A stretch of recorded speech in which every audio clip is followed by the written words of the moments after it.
It's okay. Off your mic, it's okay. Off your mic, Chai! Now wow, people wey suppose talk truth to power don't off mic. And if we talk, now 500,000 they go summer us, call them hate speech. But fear not, Maiyegun don't come.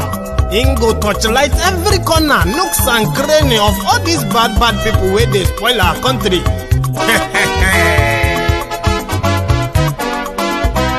So my people make we laugh, oh, yo. Maiyegun don't come, oh, yo. My people make we shout, oh, yo. Maiyegun don't come, oh, yo. Maiyegun don't come, man of the masses, oh, yo. Maiyegun don't come, oh, yo. Maiyegun Diary Politico, Maiyegun don't come, oh, yo. This one not the off in mind, Maiyegun don't come, oh, yo. And in the touchlight every corner, Maiyegun don't come, oh, yo. Okay, some people be they holla say they want the power. Them be promise us say we go get light and power.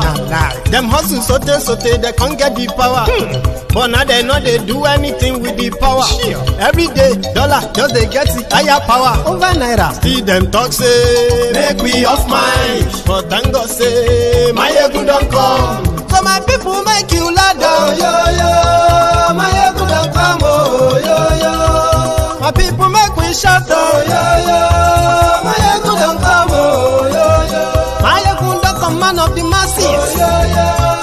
Maiyegun don't come, oh, yo. Maiyegun Diary Politico, oh, yo. Maiyegun don't come, oh, yo.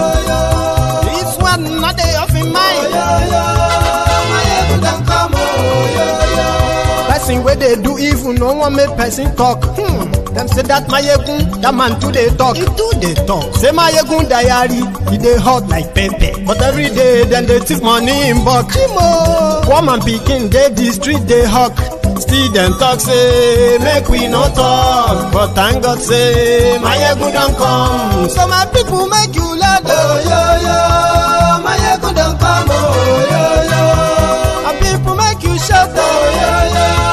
Maiyegun don't come, oh, yo. Maiyegun don't come, man of the masses, oh, yo. Maiyegun don't come, oh, yo. Maiyegun Diary Politico, oh, yo. Maiyegun don't come, oh, yo. This man not the off in mind, oh, yo. Maiyegun don't.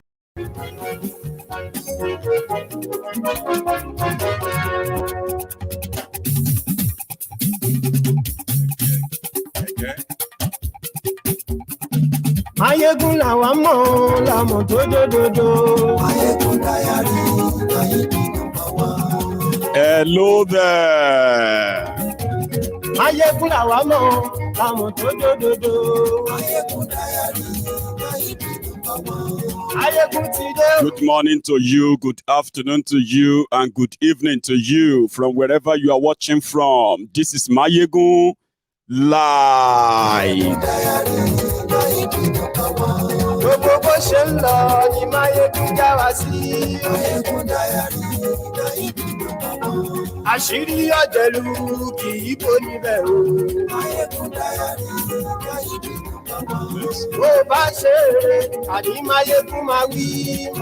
Thank you so much for joining me. Share this broadcast. Invite your friends. Invite your not so friendly friends and tell them that Maiyegun today. Oh. Maiyegun Diary, Diary Politico. Maiyegun Diary, Godfatherism, kò sí lọ́rọ̀ Maiyegun. Maiyegun Diary,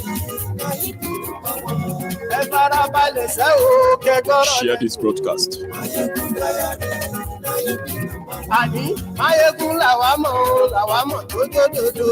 Maiyegun Diary, Dun, dun, dun. Yeah. Thank you. Àní ẹ̀sùn ràkì. Maiyegun ti dé. Maiyegun ti dé. Ọ̀jẹ̀lú ẹ̀sùn ràkì. Maiyegun ti dé. Àní ẹ̀sùn ràkì. Lórí Facebook. Yeah. And yes, we like you. Thank you. Read the caption of this broadcast, yeah? Read the description of the broadcast as well. And you can relax first. Come on, yeah? Do the following, right?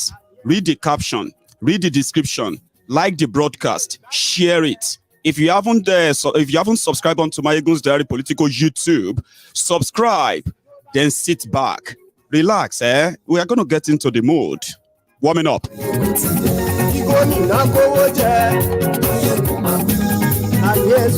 Wahala today, no matter how they try to pretend it or they try to like disguise it. Problem tiwa.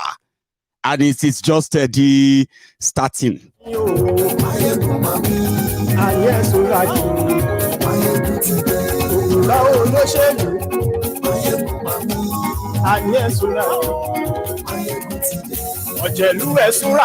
Tell them.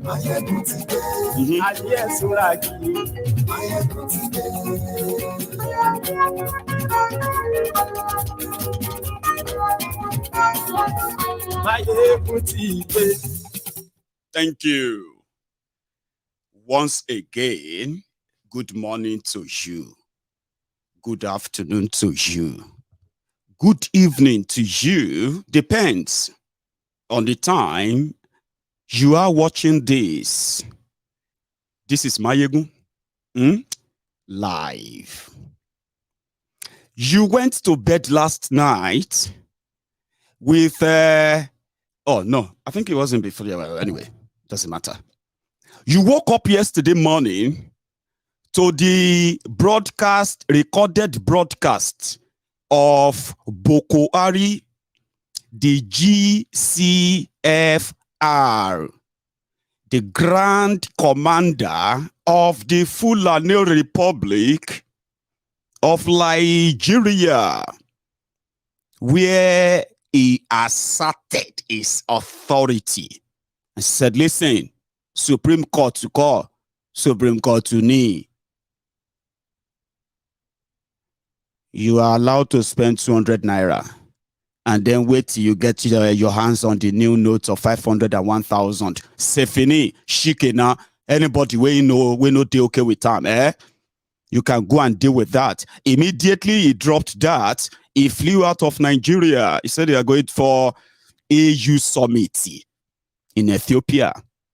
So from the moment he dropped the bombshell, something that others said, if they are going to follow it through and make the 200 Naira old note available, maybe, the old anger, frustration that Nigerians are facing right now, maybe that would like kind of subsided before their elections.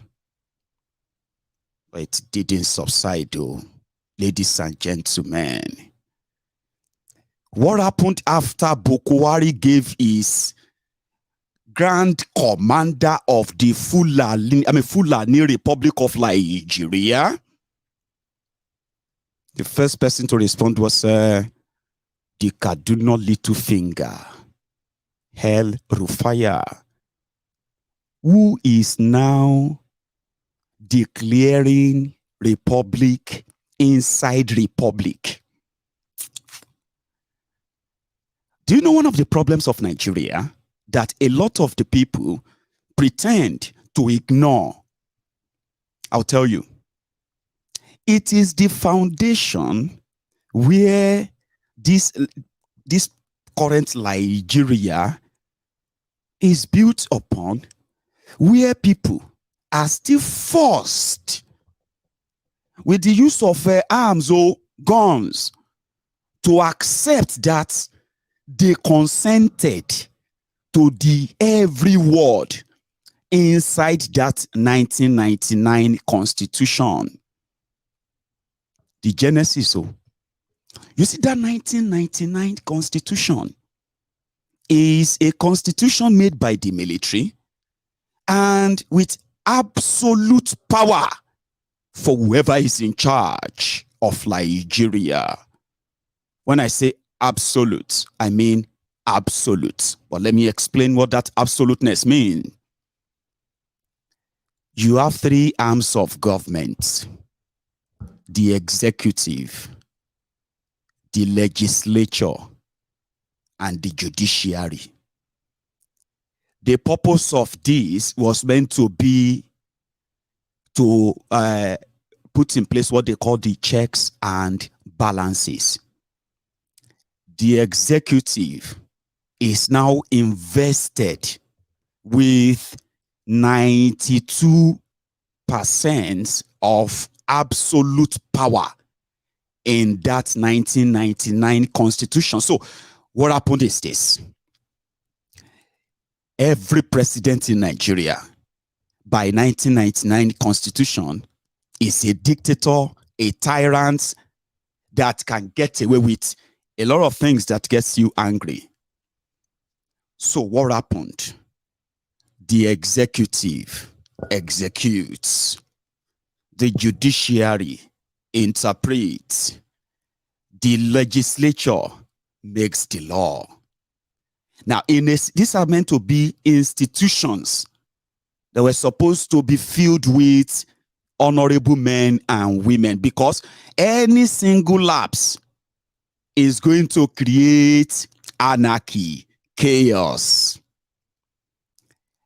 And you also have three, what do they call that one again? Oh, the one for federal, states, and local government. One is three arms. The other is 3 tiers. Okay, hang on.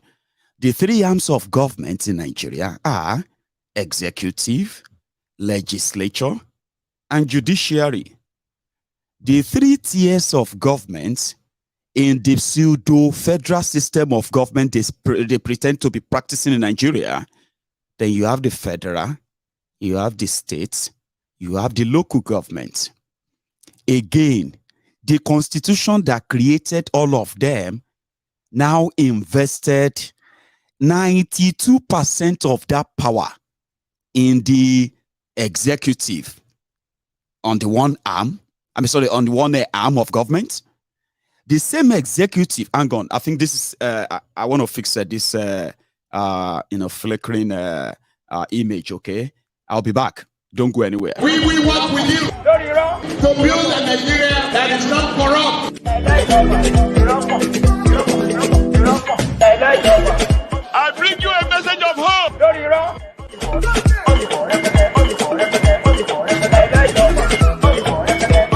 We are going to spend a lot of resources on education. We will work with you to build a Nigeria that is not corrupt. I bring you a... So, in the first arm of government, the executive controlled by the presidency, controls over 90% of the power. Even if the lawmaker makes laws, if the executive feels like they don't want that law, do you get that now? Boom. That's it. It's never going to be a law. Now, if the legislatures make laws and the executive, that the executive rejects the law, right? The executive, the presidency, can, after vetoing it, it is now empowered with what they call the executive order. So his own executive order overrules the entire National Assembly, right? According to 1999 Constitution. Now, if they are now feeling like, oh, the executive is acting to this or that, and they approach the judiciary, in that same judiciary that you expected to be filled with honorable men and women, they are filled with corrupt criminals as well. Their careers is laced with corruption before they get to that stage. Here you get. Now, if the judiciary now decided to side with the lawmakers and compelling the executive to do that the lawmakers are asking, the same constitution still gives that same presidency the power to overrule all of them. And that is what is now happening now. something that a lot of people are now kind of asking, let us restructure. What is the meaning of federal system of government when federating units are only autonomy? I mean, so they are only autonomous in words, every one of them, because you know something, the same executive, the same presidency that controls, listen to this, they controls the currency, they controls the defense, they controls the immigration, they controls the police, they control, what else again? Like when I said 90%, they control almost everything. Okay? Now, at their own discretion, they can decide to say, okay, let us open up this area for a commercial purpose to develop them. Or no, we will never do it. That's how much power we do. And nobody will dare do anything, right? Now, for 23 years, they have been hiding behind amending an amendment and the rest. So, supposed autonomous states are at the beck and cause of the same presidency by the virtue of 1999 Constitution.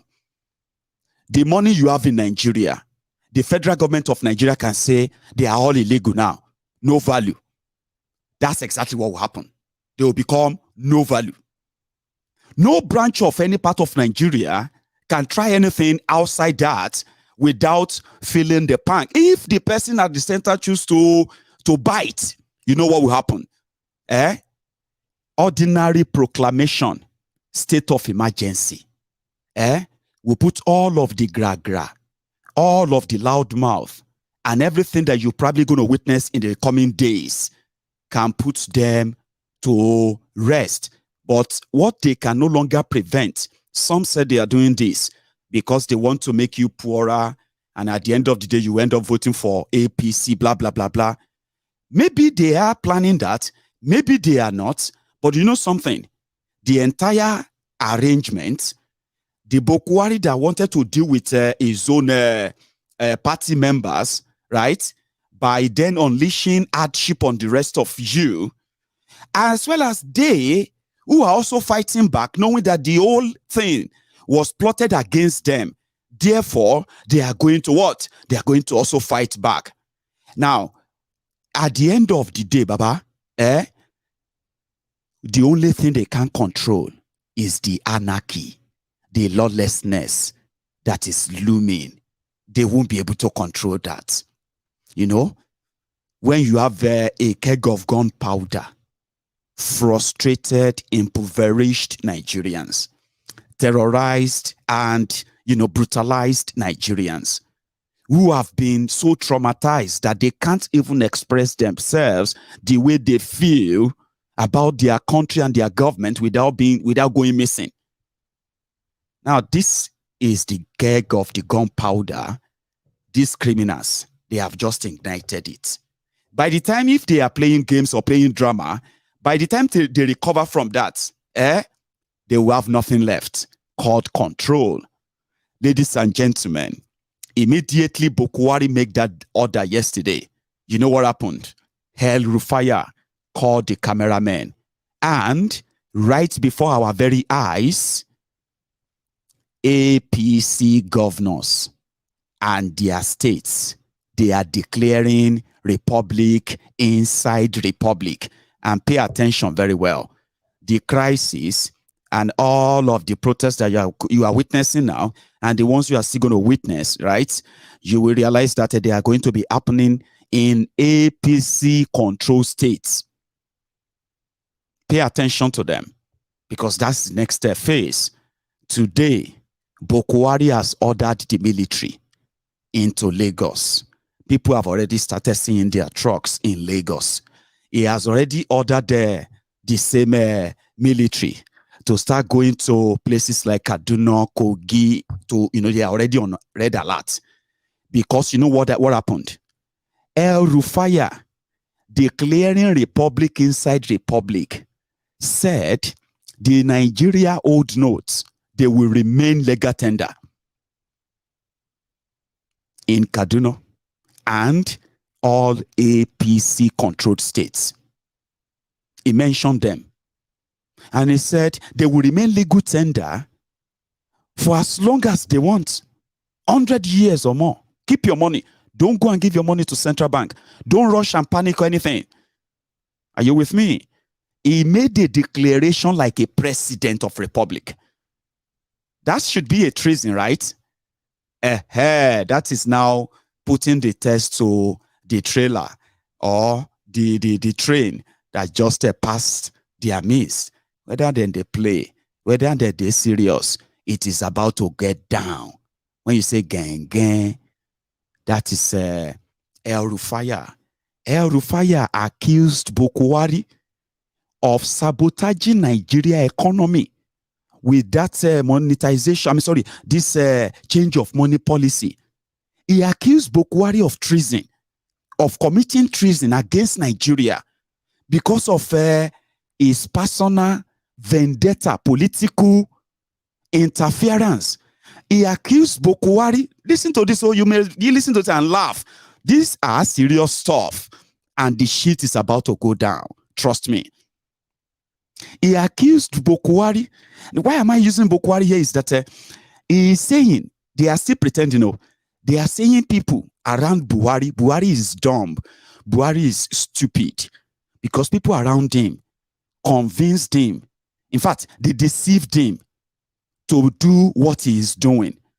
And according to El-Rufai, APC governors, they need to save democracy from Buhari. Buhari is about to destroy democracy. He said, he accused Buhari of planning interim national government. He is accusing Buhari that Buhari is planning not to conduct election. He is accusing Buhari of planning a coup. You see, all of these things you are witnessing, this is between APC and APCO. So if this was a military government in Nigeria, it would be called a mutiny. That means a mutiny within the rank and file. Or palace coup. In the military parlance, you can call it a palace coup. Members of APC are trying to use the Supreme Court of Nigeria to fight the president of their political party of the country, who is a member and leader of their political party, right? And they are accusing him of treason. I hope when we wake up tomorrow morning, a lot of people will pick up what I've just said. That's exactly what El-Rufai is accusing Buhari of. Buhari is acting, Buhari is, what do you call it? Buhari is committing treasonable felony, crime. And because of Buhari's crime, Nigeria economy is going to crash. And because of Buhari's crime, there is going to be anarchy in Nigeria.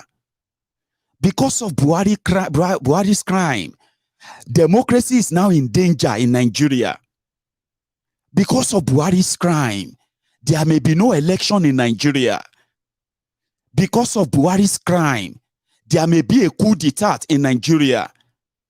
Because of Buhari's crime, there may be a government of interim national government in Nigeria. All of these allegations were being made by APC governor.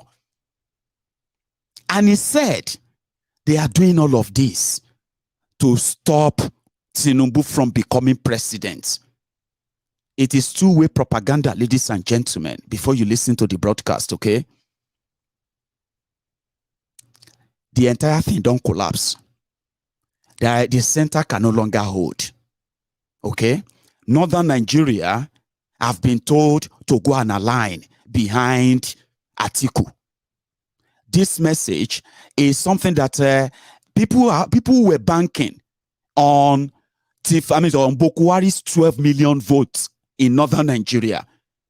They are now saying that they now believe there is actually no 12 million votes anywhere for Tinubu. The governors that are backing Tinubu up north, they are being called liars who are only out to milk Tinubu. The story of Tinubu paying them and all of the drama you are seeing, the mobilization you are seeing up north, right? That they will never turn to any vote because the governors are only putting up the show up north. That is no longer, you know what they say, the north, fear not. You know, the northern APC governors, they told Tifnumbu that he should fear not. But when he crossed the border and got down across the Niger, down to the south, people interpreted to him that it is actually fear north. Fear the north. Anyway, as the whole drama is now acting up, the El-Rufai gang are now going for the last broke, which is Palace School. What El-Rufai did, if anybody from southern Nigeria, any governor from southern Nigeria, APC or no APC, should try that, you would have heard them, they will call for what you can agree to be the emergency Northern Elders Forum meeting within hours, if what El-Rufai tried. But this is called Palace School. And as we have been told, it be like say, it is going to be a showdown. Now, ladies and gentlemen, this is what El-Rufai told the people of Kaduna, and of course, entire state controlled by the APC. Let's start with this. Kaduna State, I wish to express our deepest regret at the needless suffering you are enduring as a result of the prolonged fuel shortage and the difficulties occasioned by the so-called currency redesign policy of the Central Bank of Nigeria. We understand your pain. I assure you that as your state governor, I've been working with my colleagues to do everything in our power to end these pains. While publicly supporting what appeared to be a beneficial policy, we innocently engaged privately with the President and the leadership of the Central Bank of Nigeria to review the implementation of the policy so as to reduce its negative impact on the lives and livelihoods of our people and end the pain being inflicted on citizens. In the absence of any progress to modify implementation on the part of the architects, we were forced to go public about 2 weeks ago with our concerns and demand that this suffering must stop. We take seriously our duty to protect ordinary people from the consequences of these policy fiascos. The sad fact is that the victims of these mindless policies are the people that elected us. It is their welfare that is being threatened. Many of our people have been left in a situation where the money they put in banks has literally been confiscated, depriving them of the ability to buy food and basic necessities. Our traders cannot sell as much as they used to because their customers have no access to their hard-earned money. We've been officially informed that the currency redesign policy is to reduce money laundering and render useless stashes of high-denomination Naira that many politicians and public officers have accumulated through corruption and other illicit activities. As earlier stated, we are fully in support of such a policy, and we made this public from the very beginning. We had privately expressed concerns about the timing of the currency design policy and the unrealistic timeline for its implementation. We were assured that all steps have been taken to ensure that we avoid the recent experience of India, where implementation of a similar demonetization policy targeted at politicians ended up hurting the poorest and small businesses the most.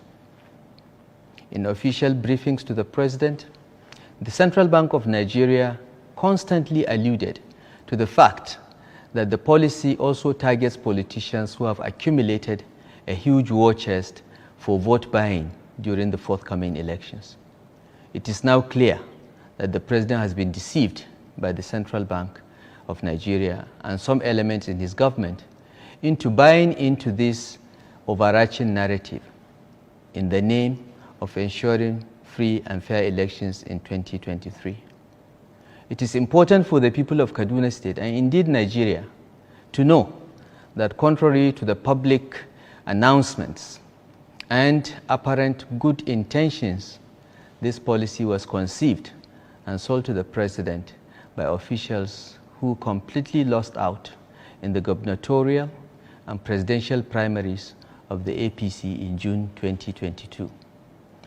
Once Asiwaju Bola Ahmed Tinubu emerged as the candidate in June 2022 and subsequently did not pick one of them as his running mate, this currency redesign policy was conceived to ensure that the APC presidential candidate is deprived of what they allege is a humongous war chest. They also sought to achieve any one or more of the following objectives. Number one, to create a nationwide shortage of cash so that citizens are incited to vote against APC candidates across the board, resulting in massive losses for the party in all the elections. Number two, ensure that the cash crunch is so serious, along with the contrived and enduring fuel shortage existing since September 2022, that the 2023 elections do not hold at all, leading to an interim national government to be led by a retired army general. And number three, sustain the climate of shortage of fuel, food and other necessities, leading to mass protests, violence and breakdown of law and order that will provide a fertile foundation for a military takeover. In the pursuit of these objectives, the Central Bank of Nigeria and these other disgruntled federal officials have so far convinced the president that it is fine for ordinary citizens to be dispossessed of their hard-earned money and starved if need be, while small and medium-sized businesses are deprived of access to their capital, thereby bringing trade and exchange to a grinding halt. All our efforts to modify implementation of the policy to avoid what we assumed were unintended consequences were unsuccessful.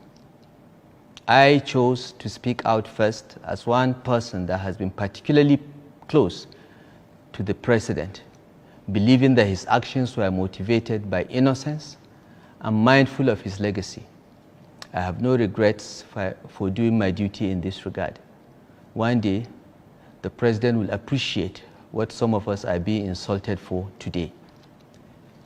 Yet, the politicians that the officials have convinced the president to regard as the real targets of the currency redesign policy have not been impeded in any way by it so far. Indeed, two of the presidential candidates and a running mate of the opposition parties own or have preferred access to some of the licensed commercial banks. For that reason, and by clandestine arrangements, these politicians have access to hundreds of millions of new notes in Naira, while the traders, merchants, students, and other citizens are queuing for days to withdraw a few thousand Naira just to buy food and necessaries. Within 2 to 3 weeks of implementation, it was very clear to everyone that the architects of this policy can see that it is our people that are being terribly affected and not the politicians.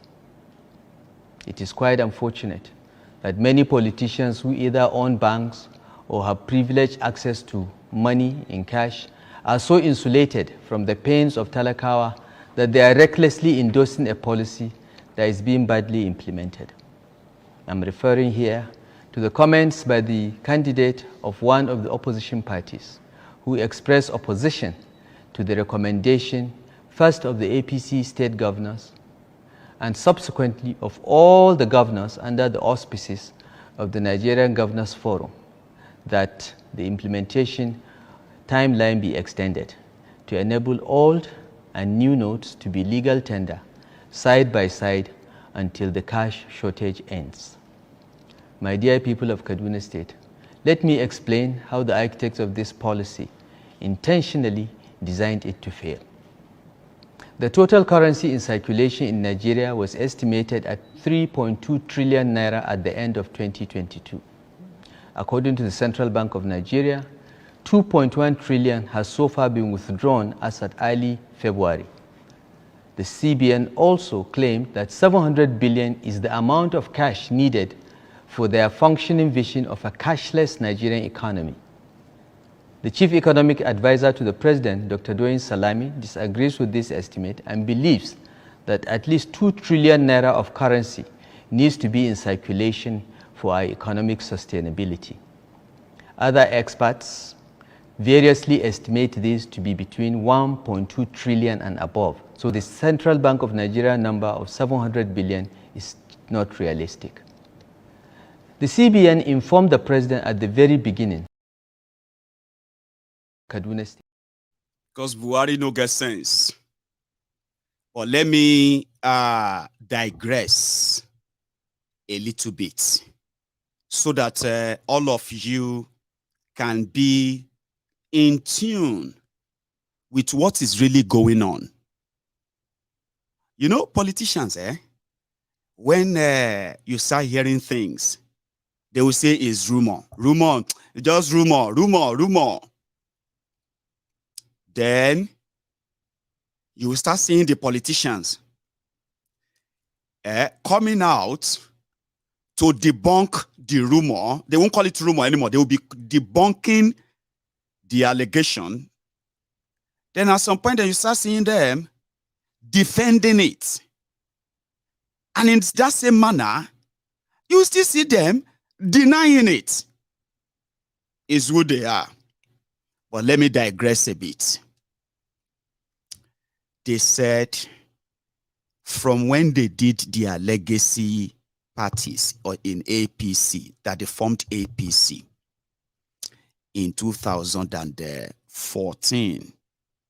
After 2 of those 4 partners who started APC left, El-Rufai, being one of the arrowhead of those who were sharing, publishing, encouraging all the propaganda that emanated from the early stage of APC, Egbekegbe.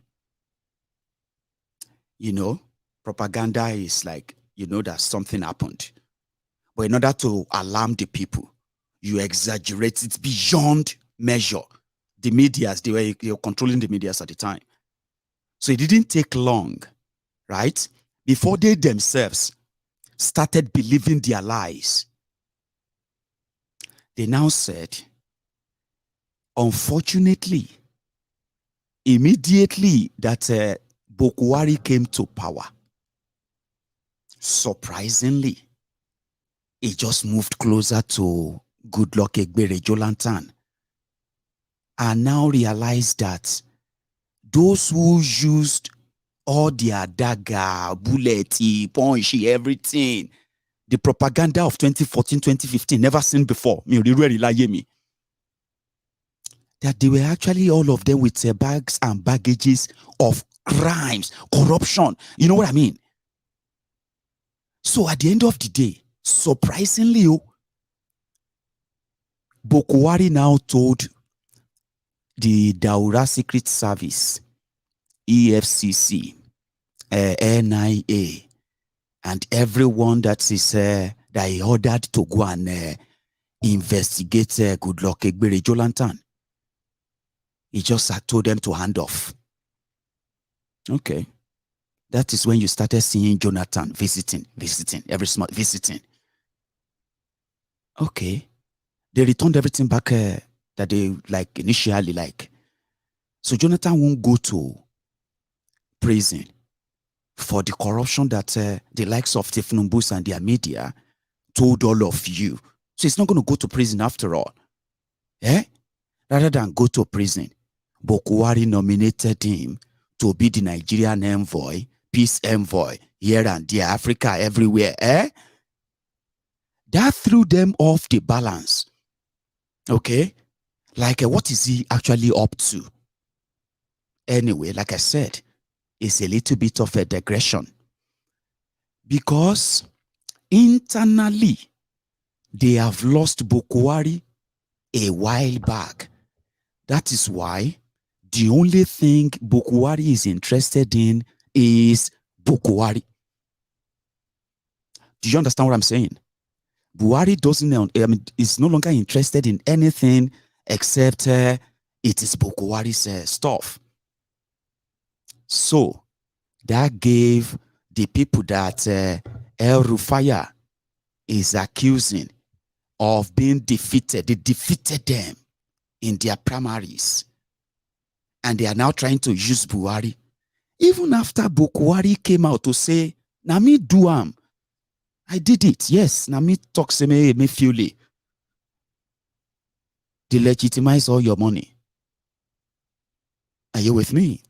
But the likes of El-Rufai, they are about to cook different propaganda, but this time around, they are dealing with a man that they believe is so dumb that he can't think for himself. I think they are about to find out too whether Buhari can think for himself, whether Buhari is the real Kaba, is the real saboteur, or some people are using him, or what they are saying. Baba, if you get COUP, bring it closer. Don't waste your time in the comment or replying anybody around everybody as we are talking. Sure you get. Buhari, the Punisher, 7.5 years, destroyed your money, devalued your money, make your Naira worthless. You know that. Now, the same Buhari is now making the Naira the scarcest commodity, crushing your economy. And the likes of El-Rufai think they can actually latch on that. And Buhari, the dumb, as they think, will eventually succumb to them. And they will come back and take control.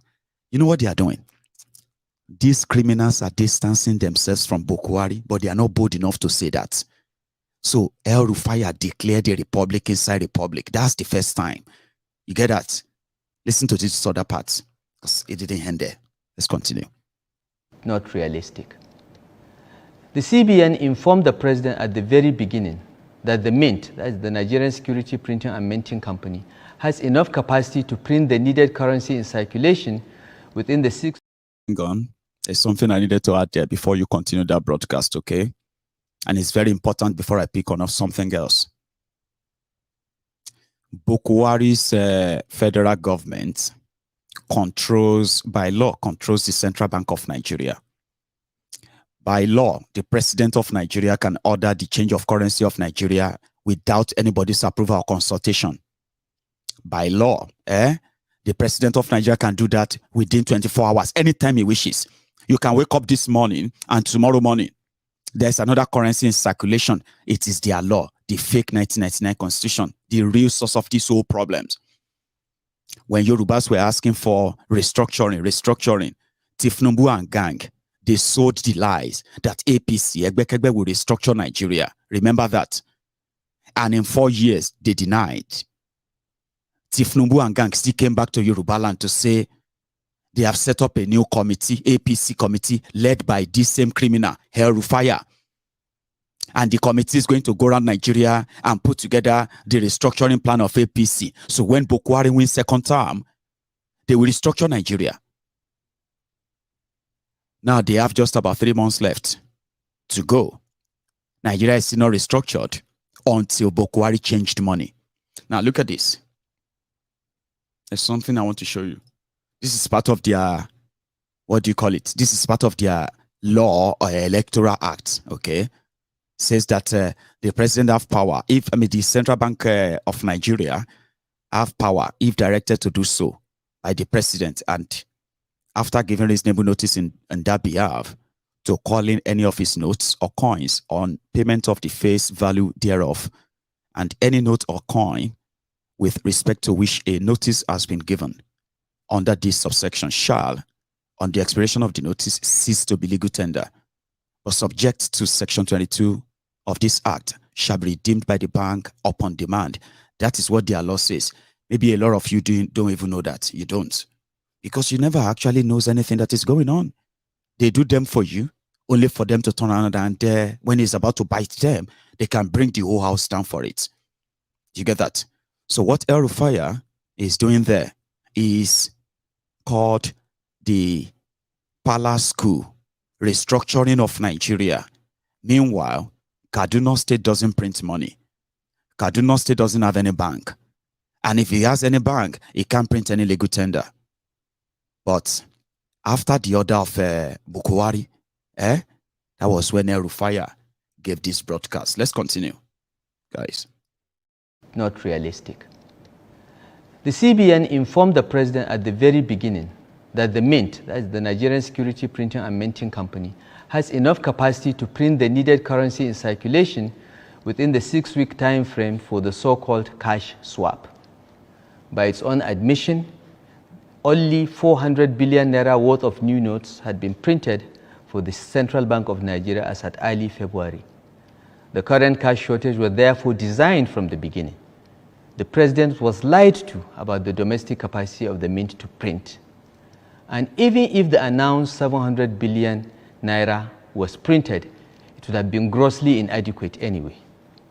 Imagine then printing only 400 billion and making most of it unavailable to the commercial banks, but passed to favored entities through special and clandestine arrangements. How can the Central Bank of Nigeria collect 2.1 trillion from citizens and print only 400 billion? Is this not a clear case of economic sabotage? It is bad economics to so curtail economic activity and the velocity of circulation of money. It is also insensitive to deliberately cause cash shortage and then seek to instigate the public against the mostly innocent commercial banks. Even the most honest and prudent action by banks cannot magically make 400 billion to look like 2.1 trillion or have the same spread and availability like the central bank should have ensured. As a regulator, the Central Bank of Nigeria should not be seen to be setting up the banking sector as the public enemy to cover up the glaring failure in its design and implementation of the so-called cash swap policy. We have repeatedly appealed to the federal government to allow whatever remains of the old notes to circulate concurrently with the new notes.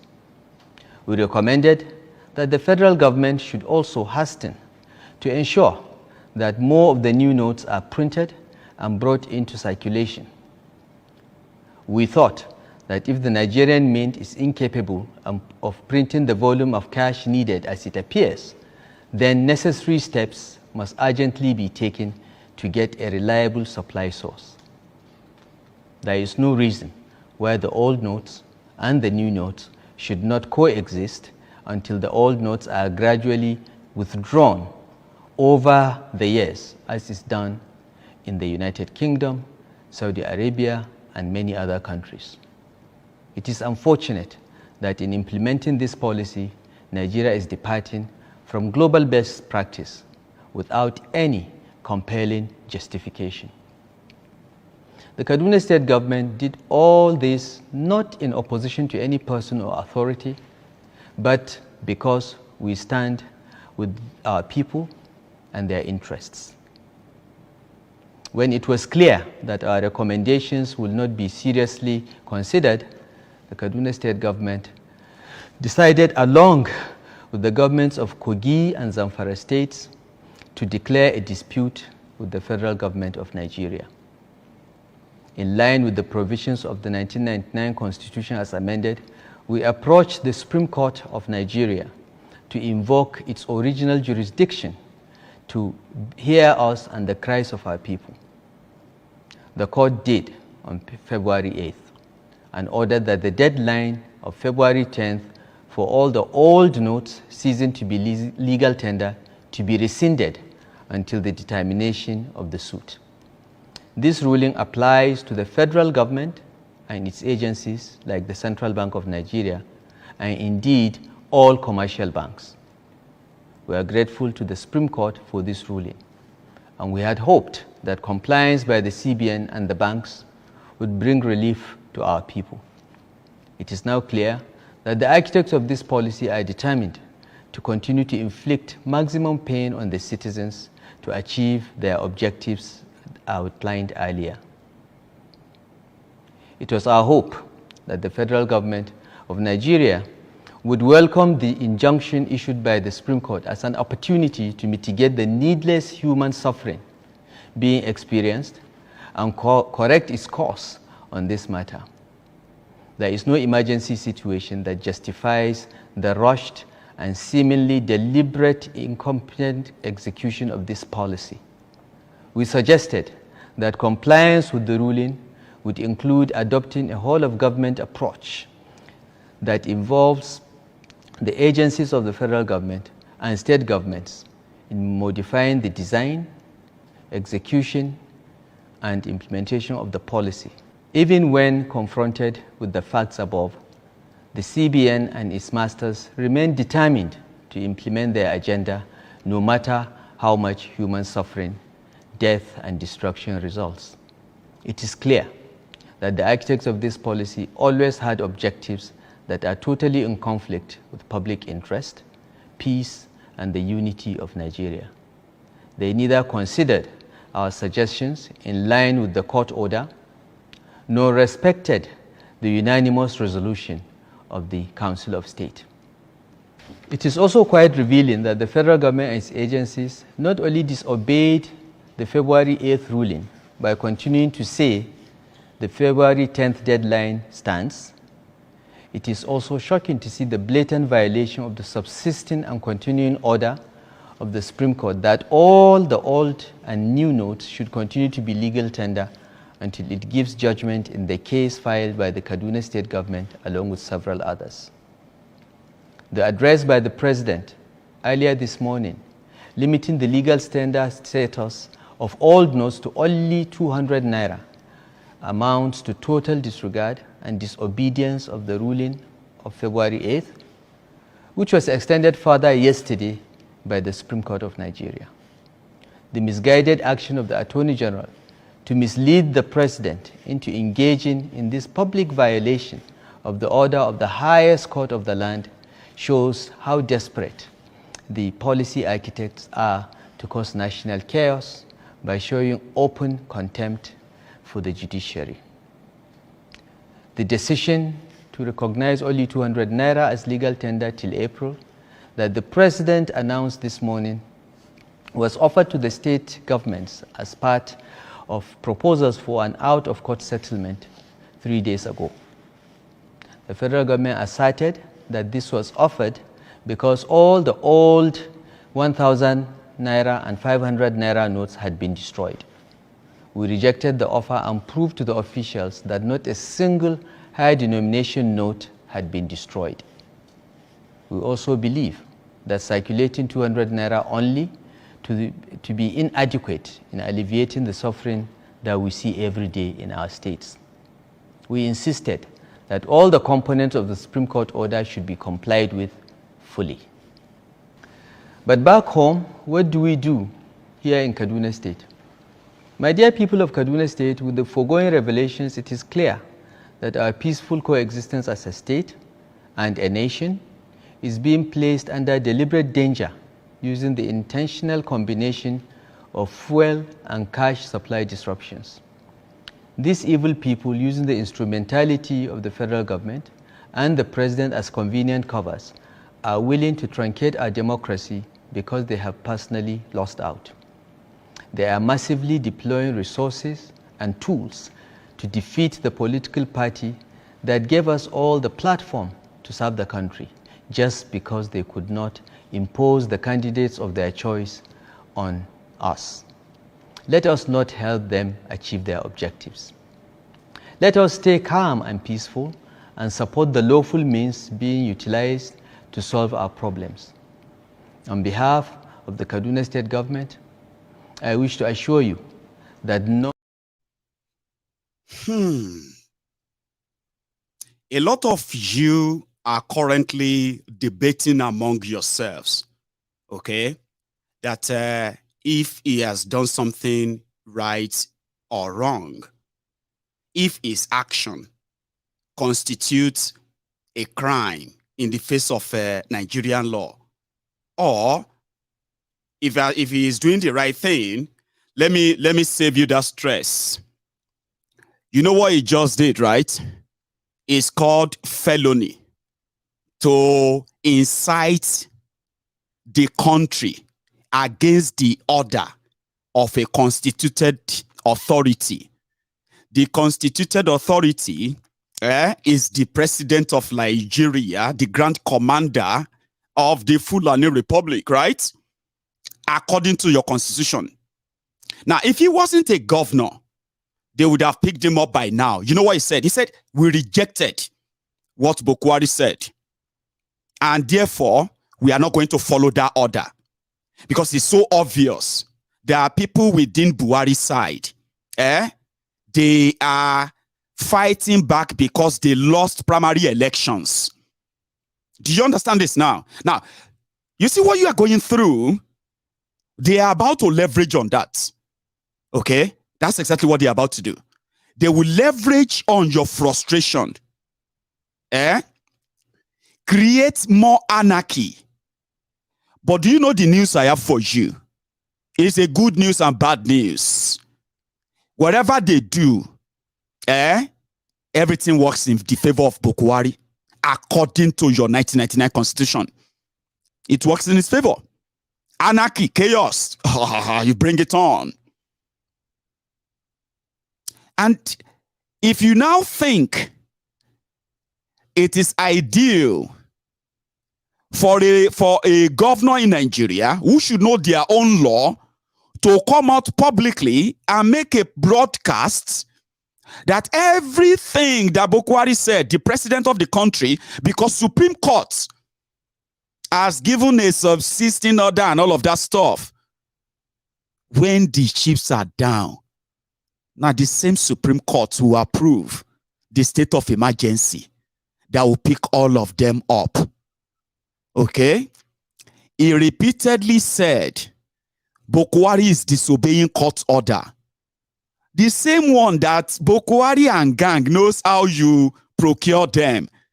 The ones that some of the judges as we speak right now, they are going through different kind of interrogation. Tomorrow is another day, Abi. Politicians, anarchists. Yeah? In order to bring you up to tune, Buhari, who also made the live broadcasts, recorded broadcast. Part of his broadcast, I'm going to play that for you. Buhari and gang. This is where I believe that frustration don't enter. Every one of you thinking this is a strategy. You probably are not as smart as you think you are. Let's get serious here. I'm not trying to say, I'm not asking you to begin to make things up, okay? Let's use the pieces of information that we have, right, to project something that is realistic. You dey hear so? A lot of you that believes that this is just a show and all that, you have no idea, because this is where I strongly believe pressure tiwa. The moment El-Rufai started mentioning interim national government, COUP, and all of that words, right?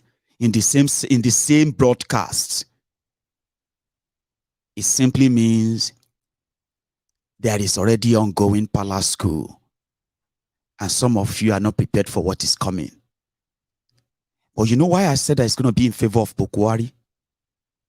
The Nigeria 1999 constitution gives him power to postpone Nigeria election for first 6 months, then another 6 months, and another 6 months, until he is satisfied that it is now conducive and suitable to conduct election. Or they can also put interim national government. El-Rufai has said that those who are fighting them, the Buhari's gang, they want power to remain in northern Nigeria. So if you have to do election, Atiku is going to be their favorite, and they are dismantling the supposed armory of the APC governor. So if they are screaming out, I'm asking you to believe them. But what did Buhari really say? The order that they said Buhari is speaking from the angle of a dumb man. Remember that for years, people have predicted all of these scenarios. There will be no election. There will be so much chaos in Nigeria. Buhari is going to disappear on you when the final wahala starts. Tifnumbu won't be president. There won't be president because there won't be election. Now, what El-Rufai said is that in all of these plots, if you do election, it will be a thief coup. If you don't do election, if now government of interim government to ward off the military coup, Buratai the Butcher is going to be the head of the interim transitional government that we then have to think of when to conduct elections in Nigeria. The last one is that they didn't give names. They said the military coup is also in the book. Maiyegun, you remember that man? Later, Maiyegun, who told you this? You condemned him, you called him a madman. You said, well, now the politicians are about to make that happen. And it's all happening right before our very eyes. What did Buhari tell them when he made that broadcast of 200 Naira as the highest denomination of old currency that will be allowed for another 60 days in Nigeria? I'll give you a copy of that again, please. Listen, then we'll go back to El-Rufai again. Then we'll go to the streets and show you how far they are doing with their organized violent protest. A lot of you are going through hell right now, but it is orchestrated. Buhari intentionally will make even that 200 Naira unavailable. Do you understand? Now, this is when you are going to know that when a problem lasted more than 48 hours, the government is involved. The problem of Nigeria under APC, Egbekegbe lasted for nearly 8 years now. Don't let anybody lie to you that they are on your side. They are not. What did Buhari say yesterday? This was the process of implementation of the new monetary policy. I am deeply pained and sincerely sympathize with you all over these unintended outcomes. To stem this tide, I have directed the CBN to deploy all legitimate resources and legal means to ensure that our citizens are adequately educated on the policy. Enjoy easy access to cash withdrawal through availability of appropriate amount of currency and the ability to make deposits. I have similarly directed the CBN should intensify collaboration with anti-corruption agencies so as to ensure that any institution or persons found to have impeded or sabotaged the implementation should be made to bear the full weight of the law. During the extended phase of the deadline for currency swap, I listened to invaluable pieces of advice from well-meaning citizens and institutions across the nation. I similarly consulted widely with representatives of the state governors as well as the Council of State. Above all, as an administration that respects the rule of law, I have also noted that the subject matter is before the courts of our land and some pronouncements have been made.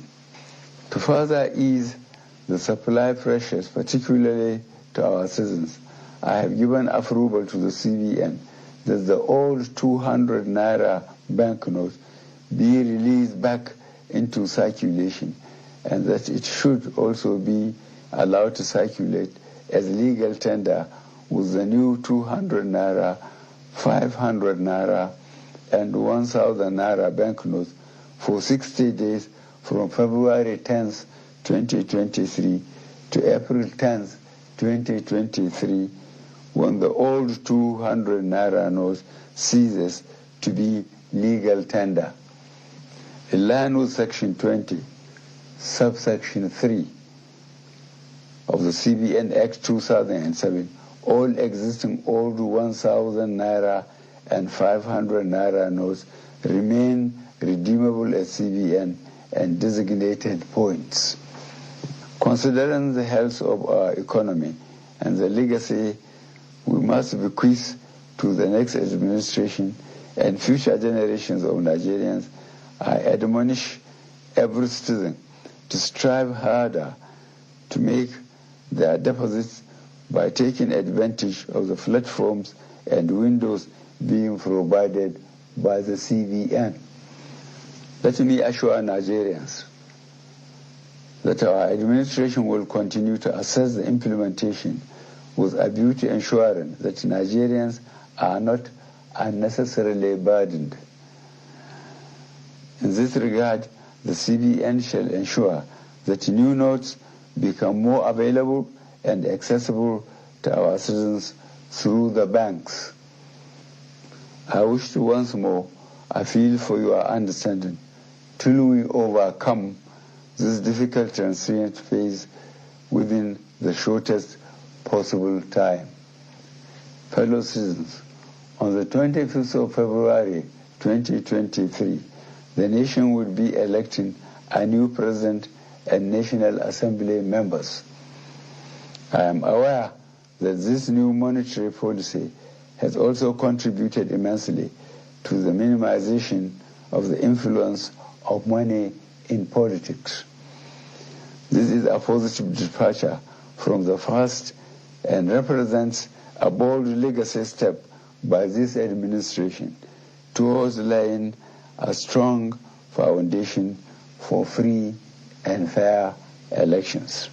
I urge every citizen, therefore, to go out to vote for their candidates of choice without fear, because security shall be provided and your vote shall count. I, however, admonish you to eschew violence and avoid actions capable of disrupting the electoral. That's Buhari. See, there are some of you, okay, who I will keep reminding you, right, that when I share my view, okay, they are not necessarily going to be your view. They don't have to be yours. Do you get that now? The reason is because you always have your own, I believe you should always have your own independent mind, right? And I don't really question all of that, okay? So when I say my mind, you can feel like, no, it's all nonsense. I'm okay with that. It's just that if you can't tell us, if you can show us what is not nonsense, then that may make it even better for the people that you are trying to convince that something is real or is not real, okay? So I am not here to convince you. Are you with me? So I've seen some of you dropping your usual comments, okay? Buhari is dead. And there's some of you are sending me this tricky question. Maiyegun, why do you believe that Buhari is alive? The point is that because Buhari is the person that just spoke to you now.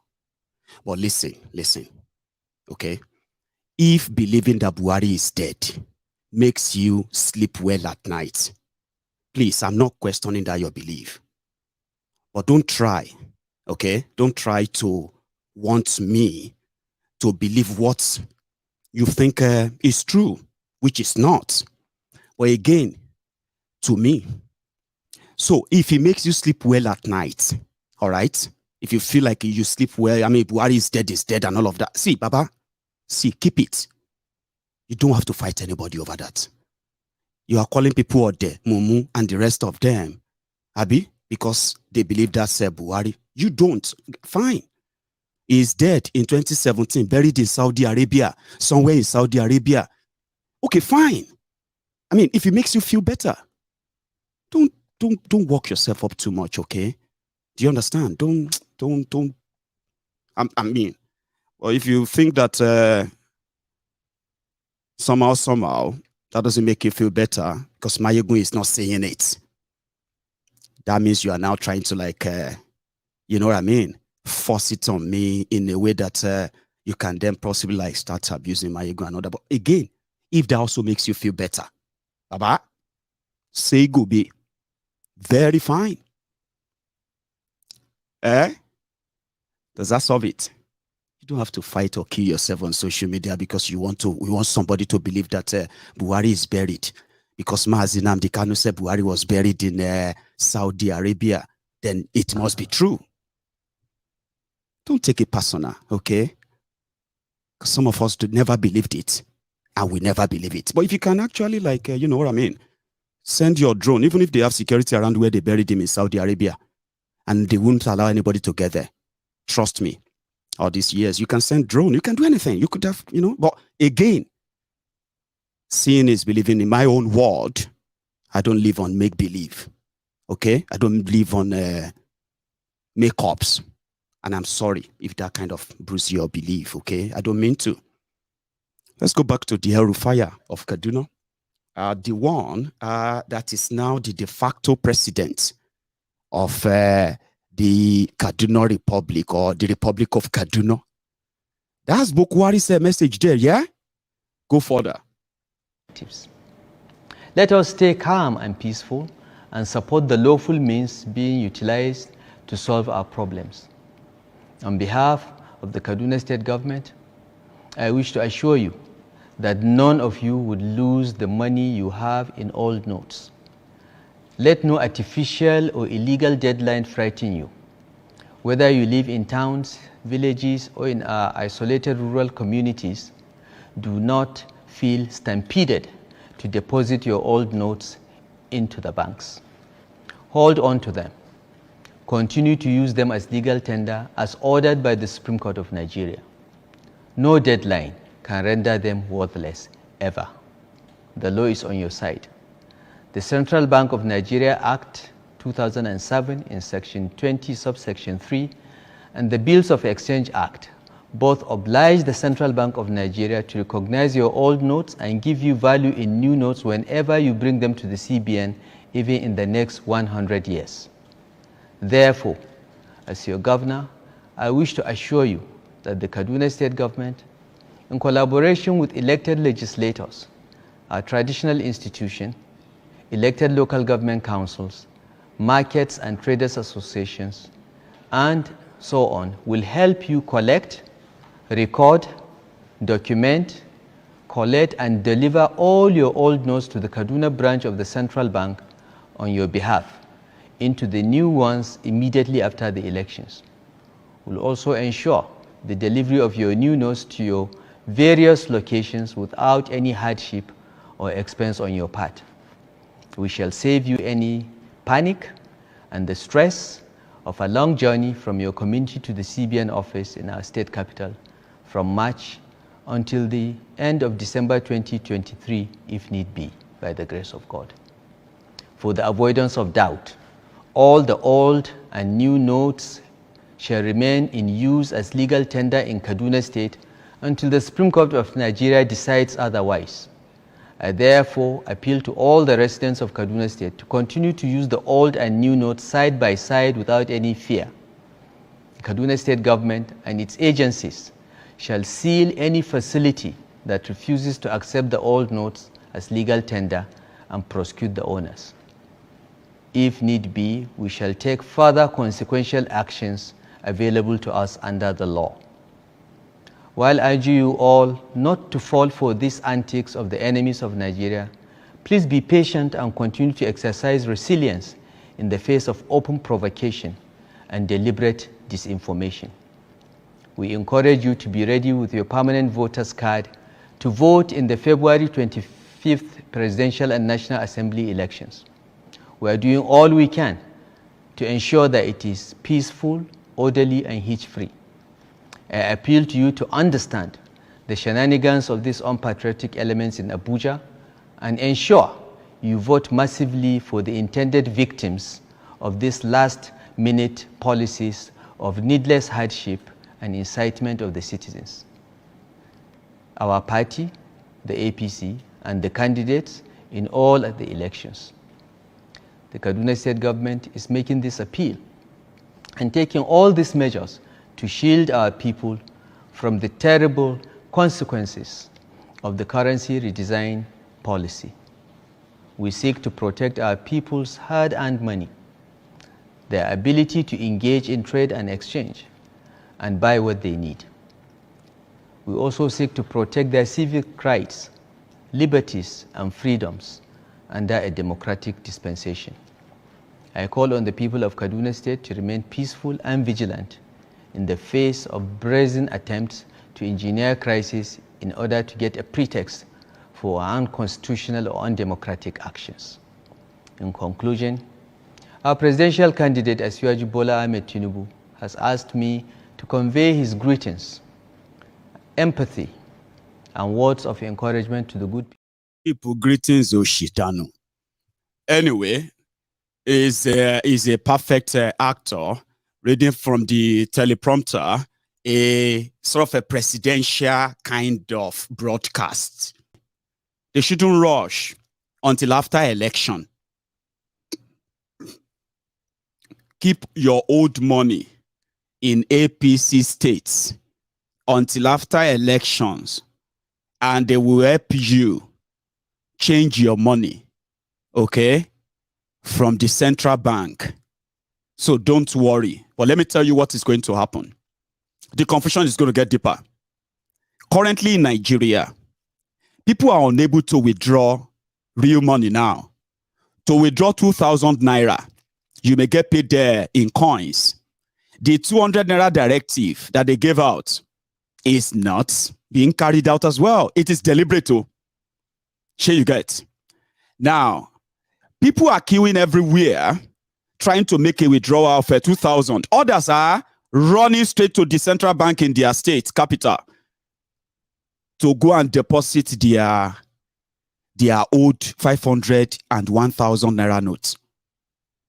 If you keep your money inside the house because of El-Rufai, dubious Dakpo of Ogun, Yeye Bello of Kogi, and every other dramatic actors out there, APC, PDP, governors telling you that collect it, nothing will happen. You are going to bin the money after the election. You know something? According to El-Rufai, the person that is making it hard for you now to access your money or pay people for the service, there are no other people than your government, led by APC. So they have started the propaganda campaign to say, you know something? They are doing all of this to stop Tinubu from becoming your president. Is that fear? Now, who is doing all of this? Buhari. So I told you a few days ago that by the time you get to the last week, before their scheduled Charade election, these people are going to stop pretending. They will start mentioning Buhari soon. Okay? They are still pretending. Oh. So they are telling people that Buhari is trying to betray Tinubu. That how could Buhari do this?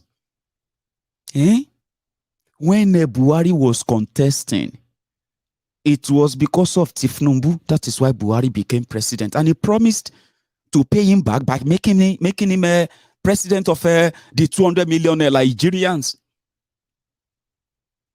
And Buhari now decided to make fuel scarce, Naira scarce. Shouldn't you just vote for Tinubu then? This is another propaganda they are telling themselves. And guess what? It is sounding good to them. They didn't know. They didn't know. They didn't know that in reality, seriously, people want to roast anybody and anyone that is associated with APC, but they don't know. They don't believe that.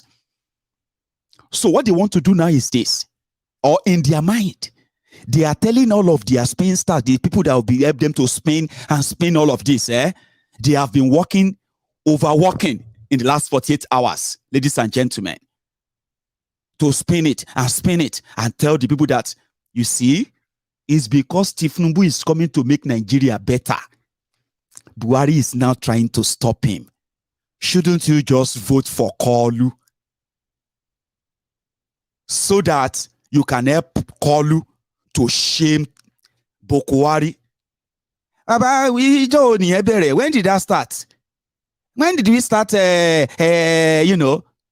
talking that you are asking for us to start kissing? Are you with me? 7.5 years. You called us whalers, wailing whalers. Now suddenly, you have woken up. You want to save the rest of us. But Buhari is trying to stop you by making us hate you. That's the message. Guess what? They are telling themselves that it's going to work. But nice idea. Nice idea. So on social media, after they did their WhatsApp meeting, on Twitter, on Facebook, these recovering addicts, these recovering, well, they are not recovering per se, but I will call them recovering, addicts or slaves. They now bombarded social media, Facebook, Twitter. They started saying, you see, there's one thing I have observed in my streets. There are these people who said they are going to vote for Obi, they will never touch APC, but now they are changing their mind. After they are seeing all this cash scarcity, fuel scarcity, now everyone are now saying that they are going to, because of that, they are going to vote for Kolu. My WhatsApp meeting conversation, Twitter, some of you are not that smart anyway. This is them consoling themselves. Everything Tilano, everywhere to break. I'm telling you this. So, damage control. They are now telling people and saying, hey, CEO, people on my streets. You see these people who said that they are PDP. They have started saying that they are going to support Kolu now. In fact, I'm not supporting this one anymore. All of those things are WhatsApp mobilization. No. Sure you get. If you fall for them, if you believe any of them, if you die in their war, I am actually warning you ahead of their war. If you die in their war, I will announce your obituary on MaiyegunsDiary Politico. We'll count the numbers here. Fortunately, Nigeria doesn't. If you die anyhow, you die wrongfully. They call you statistics. How many people died? 98 people died. They don't get name. They don't get family. They can't be naming them. They will take the entire newspaper. So just say 99 people. And then 2 honorable members. So the 2 honorable members, they will mention their names. Honorable Mukoro Muhammad and Honorable or Senator Ajan Lekoko, or something like that. Yeah? And 96 others. So majority of you are just like others. But if it happens to you and we get to know about it, I will announce it on MaiyegunsDiary Politico. So a lot of people didn't believe El-Rufai per se. So they are not keeping their money. So from yesterday till today, after Buhari said that, the first reaction is to start seeing people bringing out the money. People started bombarding every central bank office or headquarters in their states. I'll show you some of them. The streets started protesting, especially APC states, started burning tires. In Lagos, they have mobilized their soldiers, military in. If you have seen them in Lagos, let me know if you have seen them. They're already there. I have the video. So let's start with this. This is Abeokuta in Ogun State. Somebody who couldn't access her money joined the protesters, right? And this drama ensued.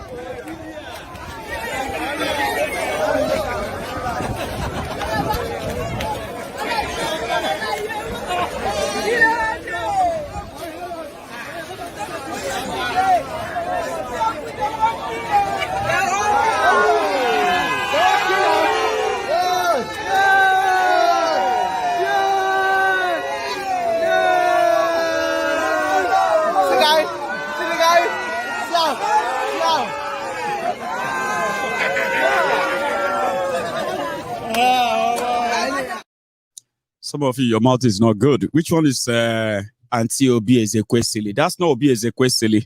They just look alike, okay? Let's go to another place. This is Bauchi, is Kama. These ones are the central bank, by the way, in Bauchi. The exercise here is peaceful and calm as the depositors are seen patiently waiting with their old Naira notes at the central bank office here in Bauchi. This may not be unconnected with the level of awareness and sensitization embarked upon by the central bank team of the redesigned currency in Bauchi. Some of the depositors who claim to be point-of-sale agents narrate their reasons for depositing their money at this time. The interval that they said we have to wait for court judgment, that is the problem. We think the government, the federal government and the court will give us enough time to settle everything. That's when we start collecting the old funds and start continue doing our business. So we are using the old Naira note to change the money since we are using POS and we are running our business with this way. So we come to deposit the money today. So I go to my village, I collect the money from my family. That is why the process is long like that. Mohammed is a Bauchi-based businessman who said he was a die-hard supporter of President Muhammadu Buhari before 2015. He said he has a message for him regarding the new policy. We are pleading Baba Buhari, Mune muka kira ka Baba Buhari. So we are still calling you Baba Buhari because I still have faith in you. But please consider us. The residents are calling for an extension of time to deposit their old Naira notes. Damina Yusuf, AIT News, Bauchi. Thank you very much, AIT. The credit goes to them. Bauchi. They didn't listen to their governors. They quickly started moving and begging that, please give us that. I beg, we are not doing a shakara. We will put the money there. We won't put our money inside El-Rufai's central bank. That's Bauchi. Look at this one. In other parts, it is not that peaceful.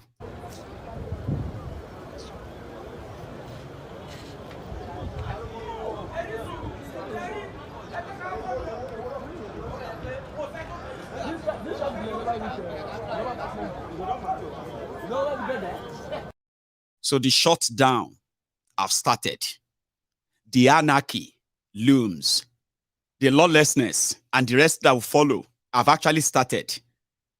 The elections of Nigeria may not hold if this should continue. And I strongly believe it's going to continue. Get worse, you're going to receive so many contradictory orders here and there, then you're going to lose it all. I've received message from my own people back in Nigeria. People that are always calling me, Maiyegun Alpha, Maiyegun, please, Maiyegun, what do you know that stuff? Even my own family member too. They are now sending message to me that please, Bodashe, Baba Kofo, Maiyegun, I beg, don't send money to me now, because there's no guarantee that it's going to arrive in my bank. There's so much confusion everywhere now. People can't transfer money. People you transfer money to don't receive the money. The chaos. They will unleash the beast in you. Do you get that? This surprising will bring out the beast in us. This surprising will bring out the beast in us. This surprising will bring out the beast in us. Yes, so, and the people that will fund the chaos, the anarchy, this is their last shot. If Buhari go down this route, they will help Buhari make sure that if Tinubu never get to be president of Nigeria. So whatever you do right now is going to be in his favor anyway. So, I mean, I'm coming to that. There's something I want to say too. Yeah, let's go back to the streets. Anyway, somewhere else, Ore. This is Ore. Shagamu or Benin Expressway. What happened here today? Look at this. This is Ore town.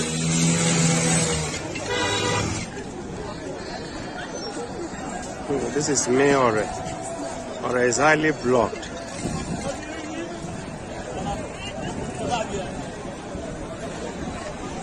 Ore is highly blocked.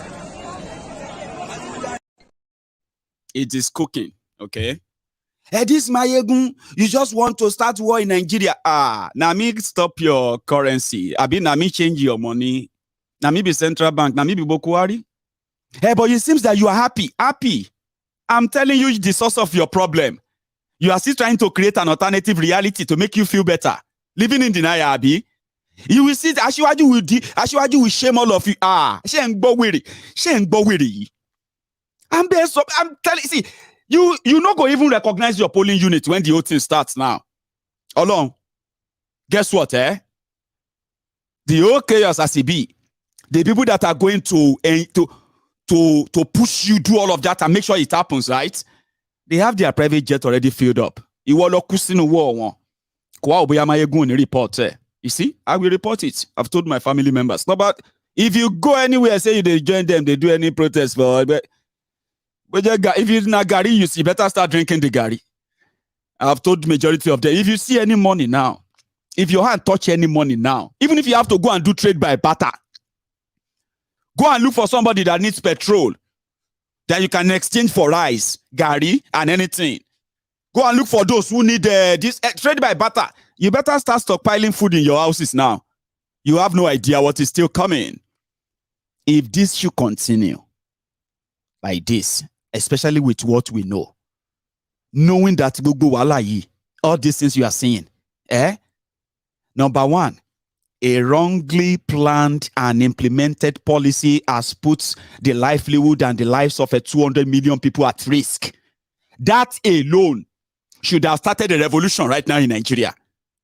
But majority of you are still listening to those who are saying, is God this and that. Now that majority of you are also saying you are going to take your revolution to the polling unit. Now, it be like say you no go even see any polling. You no go see any polling unit, talk less of seeing any electoral anybody anywhere. It is cooking. If things should continue like this, they will postpone your elections. Okay? They will postpone it to somewhere later, maybe March, April. You have no idea what is cooking. So it is not me. I'm only trying to let you know that denying it or saying that God is going to Jumolo, God will bless you. Even the Nigerian God will deny you. You know why? Let me tell you. The 1999 constitution in Nigeria makes the president of Nigeria next to God. Listen, next powerful. You see that God, that you believe can do this, God can. There are many things that same God will not do, but president of Nigeria can do. Only within 2 minutes. You can pray all your life to wait for God to do something to him. And he's not going to do it. You know it. You know I'm saying the truth. But let's just respect the God and say, the Nigerian president, with the level of power they gave to him, that 1999 fraudulent constitution, is your God. Anybody that they say is president of Nigeria is your God in Nigeria.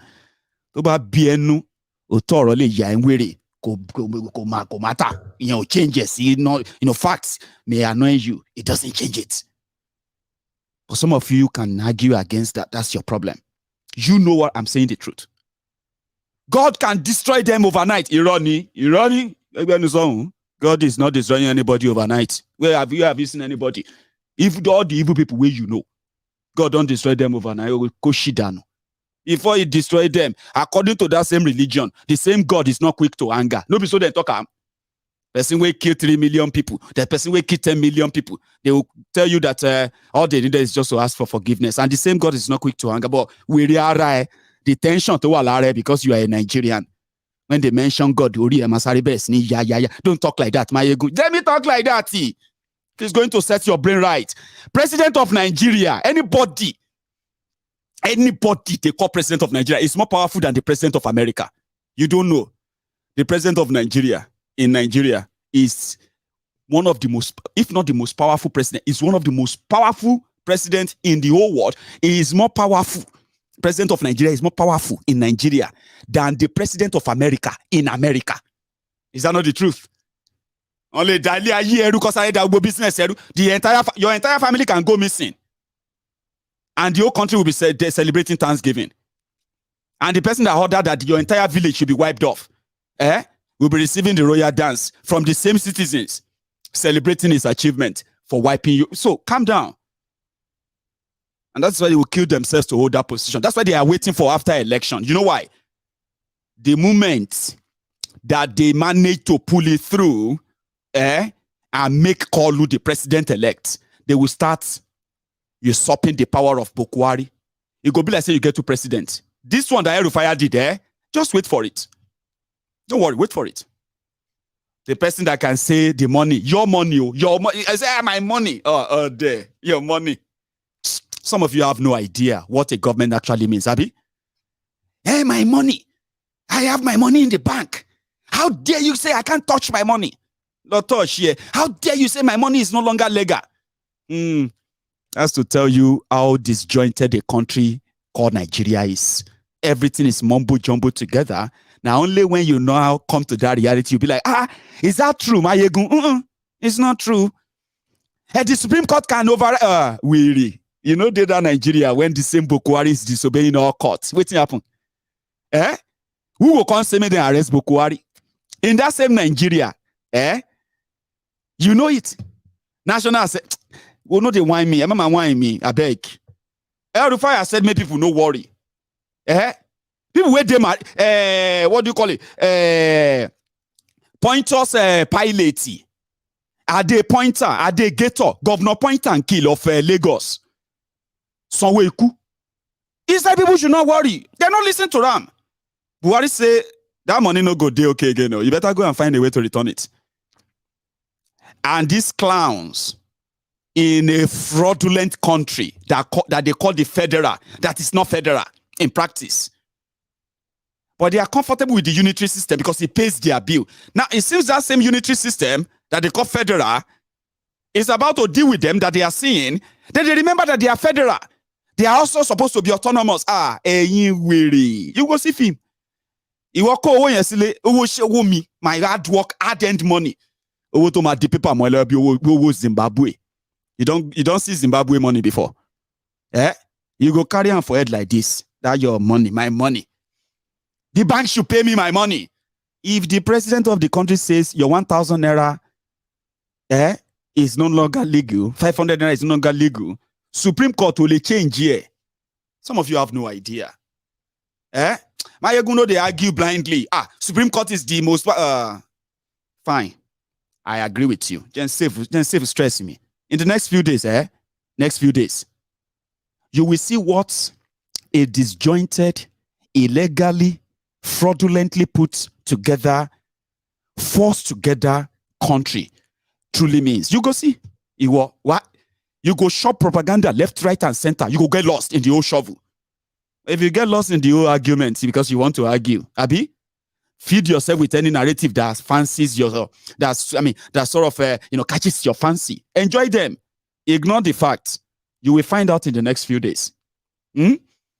That money, if you keep them for after election, now because of those who stashed their money, in order for them to use the higher denomination to buy the same election, the argument that they are the owners of banks, they all have the same money. They can access the new notes. If they can access the new note and they can also access the 200 naira note, then everybody should calm down.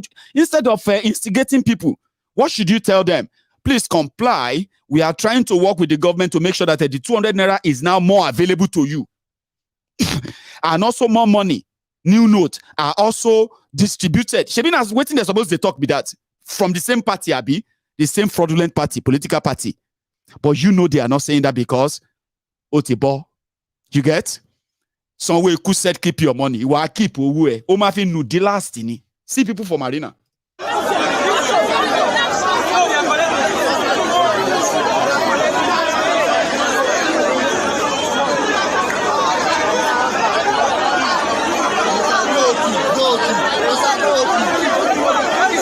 Today is another big crowd here from Lagos Marina.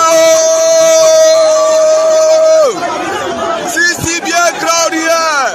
Lagos Marina House live from Lagos.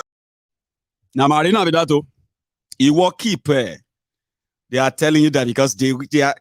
You see, I can't I don't know if I'm actually emphasizing this, or I'm not emphasizing it enough. But don't worry, you see what they say, life is a teacher, Abi. The more you live, the more you learn, Abi. Nigeria is a different scenario. Nigeria will teach you. Never, to lie to yourself that there's anything called patriotism and Nigeria in the same sentence. To back parrot on funra Jekamo. See them in Port Harcourt. But secret for CBN, guy. If you are coming here, you are late. you are late. This is not be crowd. Village. My village will be 9 here. At this Port Harcourt, with the weakest city, people will get money. Did you see them throwing stones? Did you see them burning tires? Somebody told me, he said, Maiyegun, if you look at Nigerians that are queuing at different banks, looking for how to make a withdrawal and the rest of that, now people will get money for bank. They go bank, say, won't go queue. Where's my money? I can't withdraw. Where is my money? According to the Central Bank of Nigeria record, almost 90% of Nigerians, which is the majority of Nigerians, they don't even have up to 500,000 Naira in their bank accounts. Now, if 500,000 sounds so big, you know the worst thing? They said majority of them, averagely, barely have 30,000 Naira in their bank account. The same 30,000 Naira that has been so devalued, divided by 4, that is the value of that 30,000 Naira today. But when you look at those who are throwing stones, those who are burning tires, those who are burning those places, you will realize that they are not really part of those queuing, but the moment the anger of those that are queuing, that are already like boiling, these anarchists, they will sweep in. You just suddenly see, hey, they boom, boom, boom, they burn. Then you see those people who are queuing for their money. You see, you know that if the place is burned down, that means you won't come back tomorrow and say you want to come and take money there. Abi? So you didn't go to the ATM, you didn't go to the bank with matches and petrol. Or do you? Did all of you go to ATM to go and look for, or you go to the ATM with hammer, sledgehammer, and the rest of them to smash ATM? And have you not noticed? You have no idea. Election today, they will leverage on the frustration Buhari has created, and he knows them. So what people are now kind of pontificating and then projecting is that when the anarchy gets to some point, the military will move in. There are already military in Ogun State. Military are already entering Lagos State. Other places, their formation everywhere have received an alert that says they could be called upon any time. The stage is setting up. Gang. Now, explaining this to you, right? Let's go back to the streets, away from the people who have real money, who want to put their money away, right? The moment the people besieged all the central bank head offices across Nigeria, trying to deposit their money because banks won't take them from them anymore. Because central bank says bank won't take them from you anymore. Between the 15th and 17th, you must deposit that money. Today is 17th. That's what caused those, those siege and all that you've seen in Lagos, in Port Harcourt, in Bauchi, and all those places.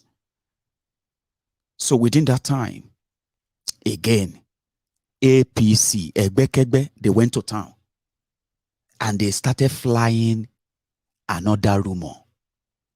They said, Emefiole has now told the banks to start taking the old 500 Naira and 1,000 Naira from you instead of you taking them to the central bank. They say, breaking news. Breaking news. The Central Bank of Nigeria have retracted, blah, blah, blah. Now, PCO, thank God, my program is exclusive and premium as well, and it's mostly at night. So which means all lies, propaganda, and now some of them I would have possibly seen through them before broadcast or before my live streaming time or session. So, okay, but let's say they say Emefiole don't retract to. Wow. That's what Emefiole say, una the craze. Where I tell you say you should take your money to the banks. They said the reason why Emefiole said they should take the money to the banks is because people are too many at the central banks. So Emefiole wanted the banks to start taking the money from you, not to be given to Kaduna, Little Fingers Bank and all that. Right? Emefiole quickly released this. The attention of the Central Bank of Nigeria has been drawn to some fake and unauthorized messages quoting the Central Bank of Nigeria as having authorized the deposit money banks, the commercial banks, to collect the old 500 and 1,000 banknotes for the avoidance of doubt. And in line with Mr. President's broadcast of February 16th, yesterday, the CBN has been directed only reissue and circulate the old 200 Naira notes. And this is expected to circulate as legal tender for 60 days, up to 10th of April. Members of the public should therefore disregard any message and or information not formally released by the Central Bank of Nigeria on this subject. Media practitioners are advised to please verify information from the correct sources before publication. Signed, Central Bank of Nigeria's Deputy Governor something, or Director Corporate Communications Department, Osita Unwani Sobi. Now, if you are not convinced about that one, okay, here is another copy of that same letter. Share you get. Share this one convince you. I've been at this one you like. I've been at this one. Which one do you like? If you take your money and listen to Yeye Bello, Dubious Dapo, or any of these Gandola, that means you will end up taking your money to either Yeye Bello International Bank, Gandola and Sons Bank, that is Bambariga Mobile Banking, Town Hall, Merchant Bank, Bulaba Blue Commerce Bank, MC Oluomo Confluence Bank, FFK Monumental Bank, El-Rufai Community Bank, and finally, Roasted Corn, Down Payment for Africa Bank. These are not existing for now. These are supposed the banks that El-Rufai is promising you the moment Tifnumu becomes your president-elect. Until then, let's go back to the streets. Easy. Check this one. Which kind? This. Okay, how much is one bag? 500, 1,000, 2,000. This is 2,000 Naira. 2,000. This is 2,000 Naira. The way forward in Nigeria.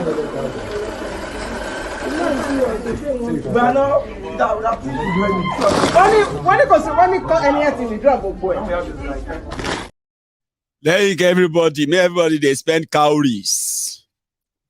If you see cowries for your backyard, or go to the Elewi or more stores and pick up all the better cowries, the ones that are not broken, fresh and good, keep them.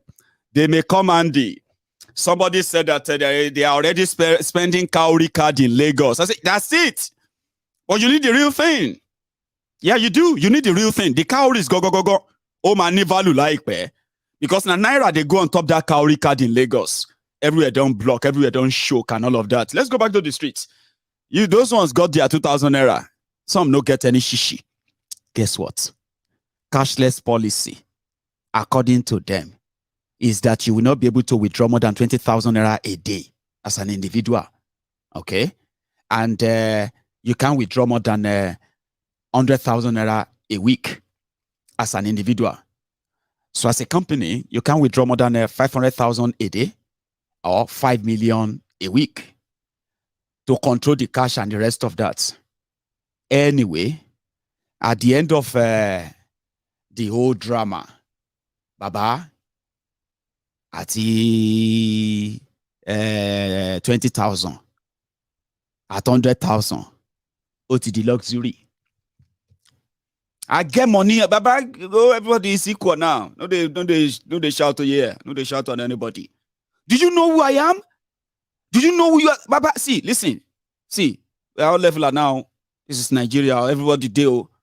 If I can buy your family with which money? I can buy your entire generation. With which money, Baba Ekoshidanu? How much? Which money you go take buy my family? Where all of us they pay us with cowries and coins. You go need trailer, and it go take you years to be able to gather all the coins where you go take put for trailer to come and buy one single person in the family. And then it go take years as well to count it. Who want to waste their time? Everybody is a leveler. That is the Bokwari's world. Own it. Keep it. You brought this upon yourselves. Please. We'll be very happy if you can just please not invite us to the pity party. And any of you who are going to buy any of their propaganda, I am not sorry for you. No, I'm sorry for you, Ke. You are seeing everything going on, and you are still saying that I don't know. I don't know what to do. I can see that they are ganging up against Tifnumbu. Look, you a year after what they have done to you. You they catch feelings for Tifnumbu because of what they are doing to Tifnumbu. What about what they have done to you? Anyway, now you anyway. Let's go back to the streets. You go see Taya. Here is another one.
They said na central bank, but don't be that one.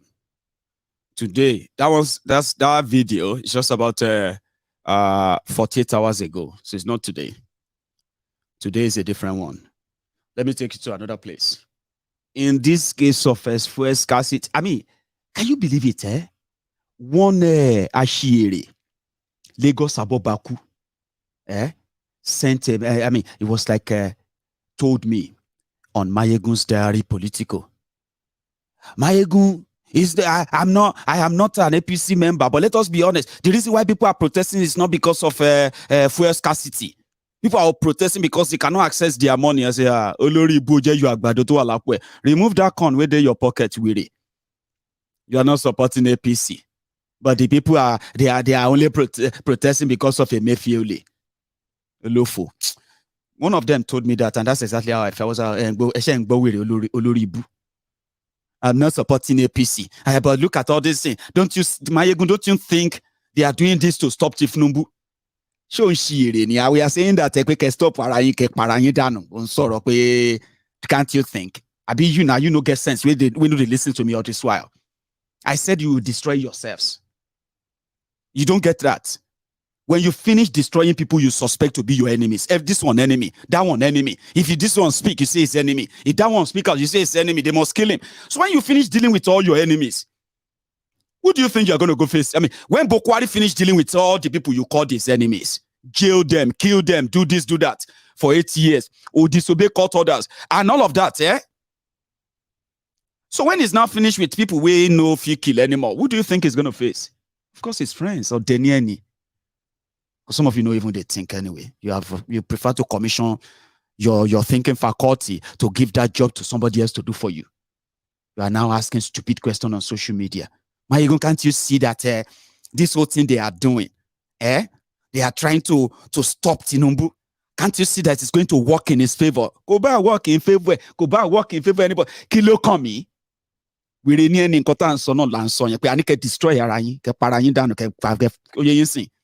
Yeah, I would just tell people, I say, people are already calling me prophet. Where did you think I get that from? It's because I kept reminding the people that protest, revolution, election, and all these things, right?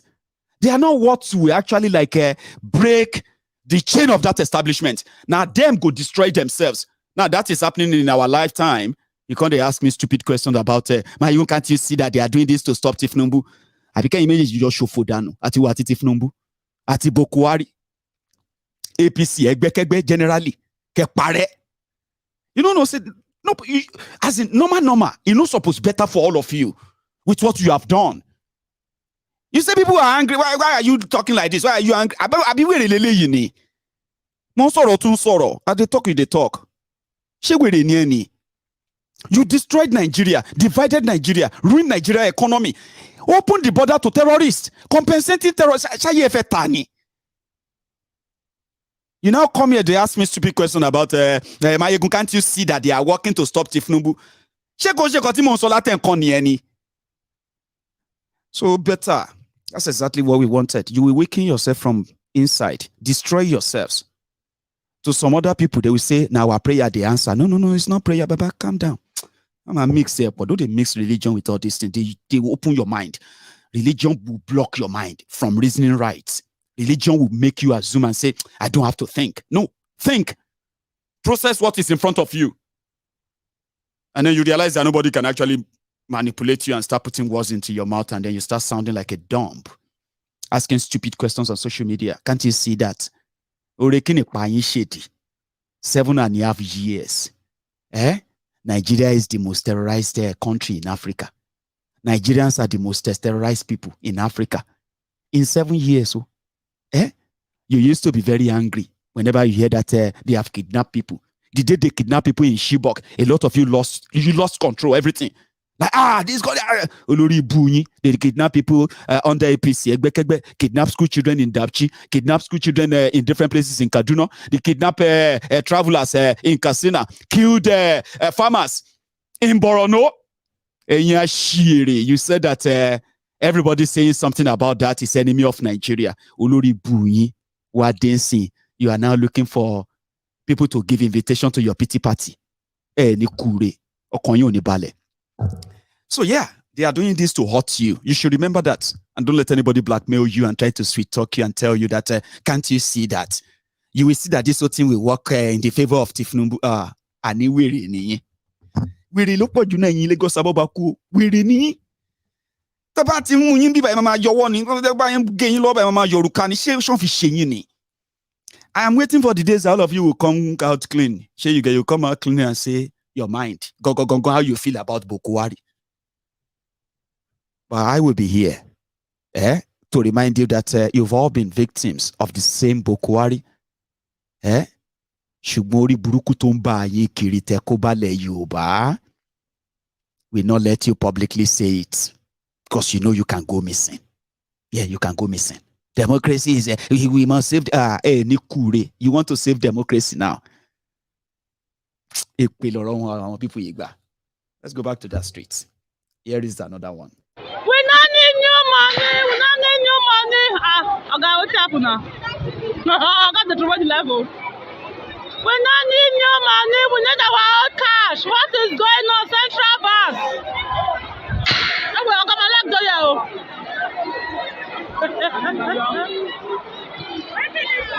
You walk past. Let me motor there. Central Bank, we need our money. We don't need.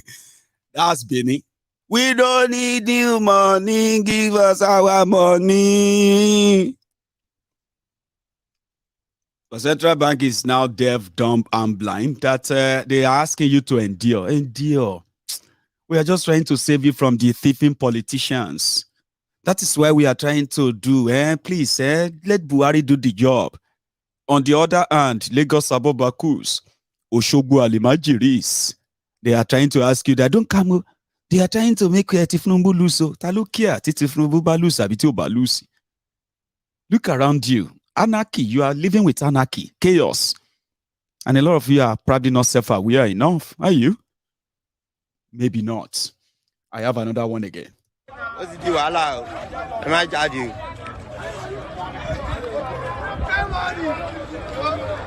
This is Sabo roundabout at Charade. Okay. It has gone too rough now. They don't block anywhere. Nobody they go anywhere. They see them. You go your house, you don't turn to rob. Don't see anything. You want anybody sharing. They go out. Don't see anything. Everybody is everywhere. And the few ones where I feel presenter gave to you. Others, you don't want to see the chaos. They were shooting people. Bah, bah, bah, bah.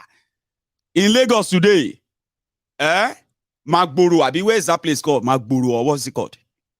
Omosha, for those who witness, I sympathize with you. All of you where your cash app know the work, I sympathize with you. But do you know those who are screaming the most and why they are going to make sure that everything scatter in the coming days? Listen to this guy.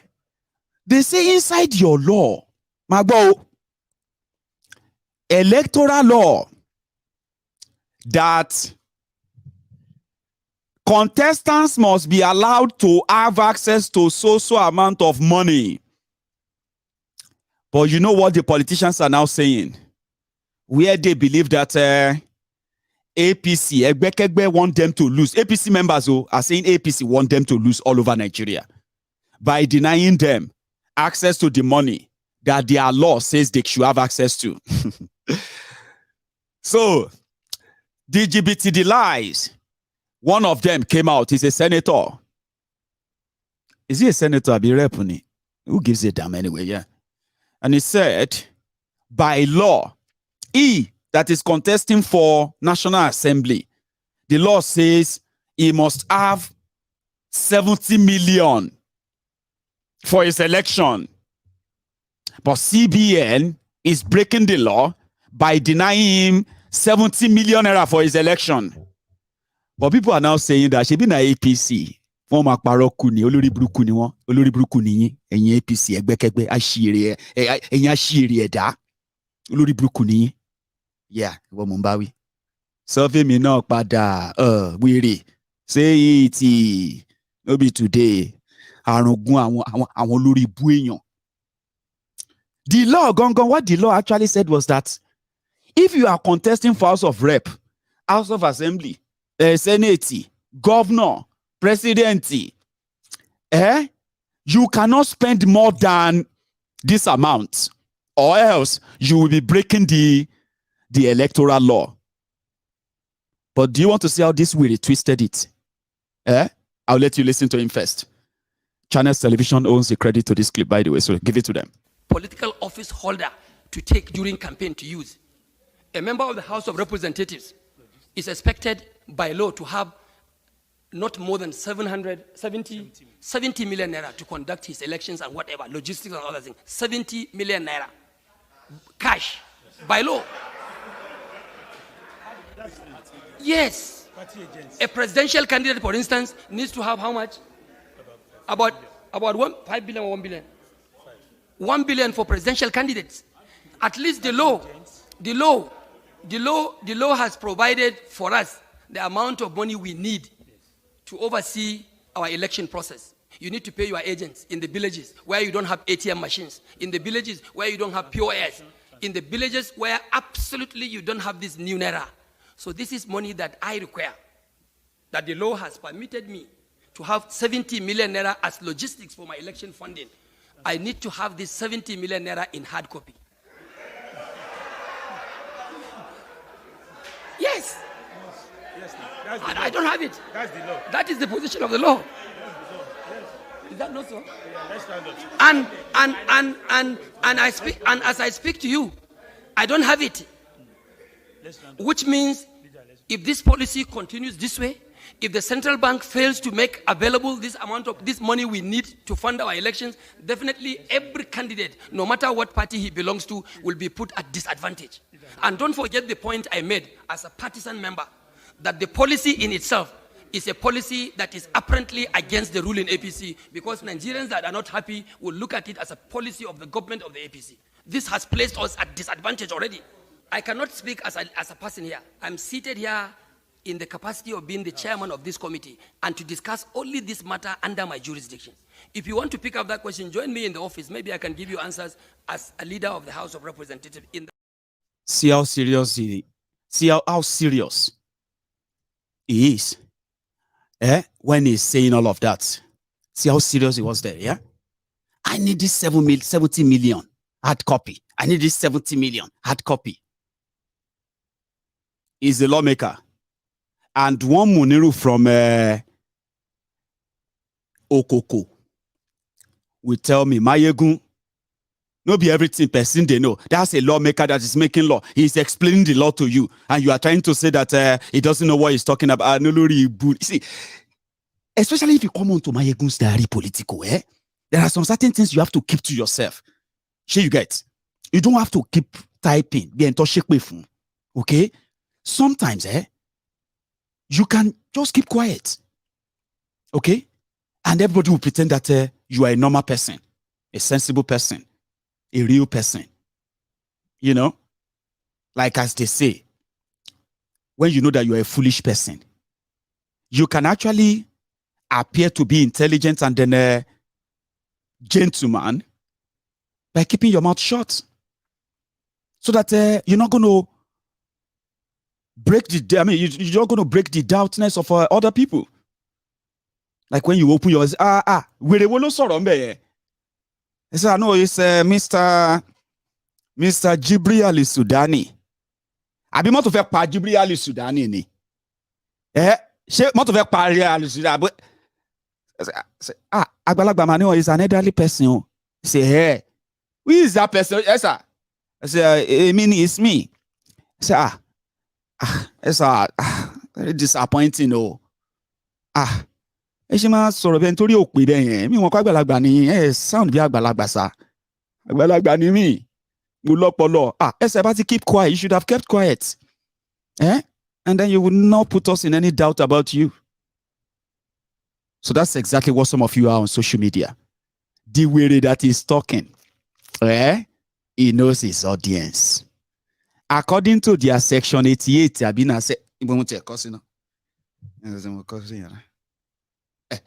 it says section 88 of the Electoral Act of their 2022 Electoral Act passed by the same criminal there. What he said is that section 88 of Electoral Act, talking about election expenses, now puts a ceiling on how much you must spend for your election. If they, but you know, Nigerians, they break all those rules. How much we must spend when they have to share money on the eve of election, share money on the day of election, and they don't have to write that in the INEC account. And what have you ever even, Now listen to that section 88. That section 88 on election expenses says, if you are running for president of Nigeria, your entire campaign, the money you will spend in promoting campaign, logistics, moving people around, agents, and the rest of them, you can't spend more than 5 billion naira in your campaign. If they investigate you and they realize that your presidential campaign spent over 5 billion, you have committed a crime according to that section passed by that Olori Buruku that spoke earlier. It also said that the section 88 also says, if you are running to be governor of any state in Nigeria, after buying all the vehicle, doing all those display, if they find out that you spent more than 1 billion for your entire campaign and your election, you have committed a crime. If you are running to be a senator in Nigeria, your entire campaign, according to that law, must not exceed 100 million naira. And if you are running to become a House of Rep member in Nigeria, that section 88 says your entire campaign and the entire election, after auditing, should not exceed 70 million naira. That is the 70 million naira that terrorist is saying they should give to him cash. He needed cash because he need to pay people, agents. But Maiyegun, they will need to pay agents now. Oh, okay. They can't transfer to agents, Abi. If they are the agent of their party, how did they get their names? And how they register them as the agent that will represent them in their election if they didn't have their data. But you know that some areas they don't have network. Okari, so Ogbonso Diki, Osharp gone. That is why foolish people like that can trick you. That's the guy that has how many wives? I think 10 wives, 30 children. He publicly said politics is his way of life. If he is not elected, if he's not in National Assembly, or if he's not in politics, where do you think he should go and look for money to feed his children? He said it. He said, Mr. President, I have 30 children, 10 wives, and they are all voters. So they are all going to vote. Where do you think they are getting the money to feed them and give them the first-class life? Your money. So the way he's asking, because he has the 70 million, he has 700, he has billions that he's been able to accumulate over the years through the system, and he's built a comfortable lifestyle for himself. That lifestyle is threatened if he doesn't get his 70 million to return back to that Abuja. So do you now understand that he is a textbook definition of why all of them are running mad, even though they are members of the same political party? And they will publicly deny that it's not the policy of their party. He denied Buhari. Let me show you this video. I don't know the meaning, but people said what El-Rufai said in this video is that anybody that criticizes Buhari in the northern Nigeria, governor, senator, repo, you are finished. In this whole wahala, right now, the video is back. Listen to it. Duk wanda ya ce, duk wani mutumin arewa da ya ce zai tashi ya yi adawa da Buhari a siyasance, wallahi ya kashe kansa. Ni abinda na karanta kenan, abinda na yadda da shi kenan. Duk wanda ya ce, duk wani mutumin arewa da ya ce zai tashi ya yi adawa da Buhari a siyasance, wallahi ya kashe kansa. Ni abinda na karanta kenan, abinda na yadda da shi kenan. If you criticize Buhari in northern Nigeria, you are finished. This guy did a whole 25 minutes broadcast telling everybody in Nigeria to disobey Buhari. That means it's finished, is it? We're about to find out, my brothers and sisters, yeah? So, talking about the reactions of the people and the rest, you know, the Benin people are kind of special in their own way of reacting to all of this. In one of the scenes recorded from Benin, Edo State, where people have not been finding it any easy, it's been a hell. Nigerians are finding it really, really difficult this time. You will never understand if you are not in their shoes. I sympathize with all of you. What I want you to know is that as much as you are going through that hardship now, APC, Egbekegbe that abandoned you, APC, Egbekegbe that is doing this to you, right? They are about to turn it around in their scheming, corrupt way to make it look like it's going to be to their advantage. They are about to take advantage of you. And I can't tell you what to think or what to believe or not, but trust me, the intention of these criminals is not sincere. It is criminal. And so are you, an enabler, if you believe any of the jack nonsense he said. Edo people, they go call you thief if you be thief.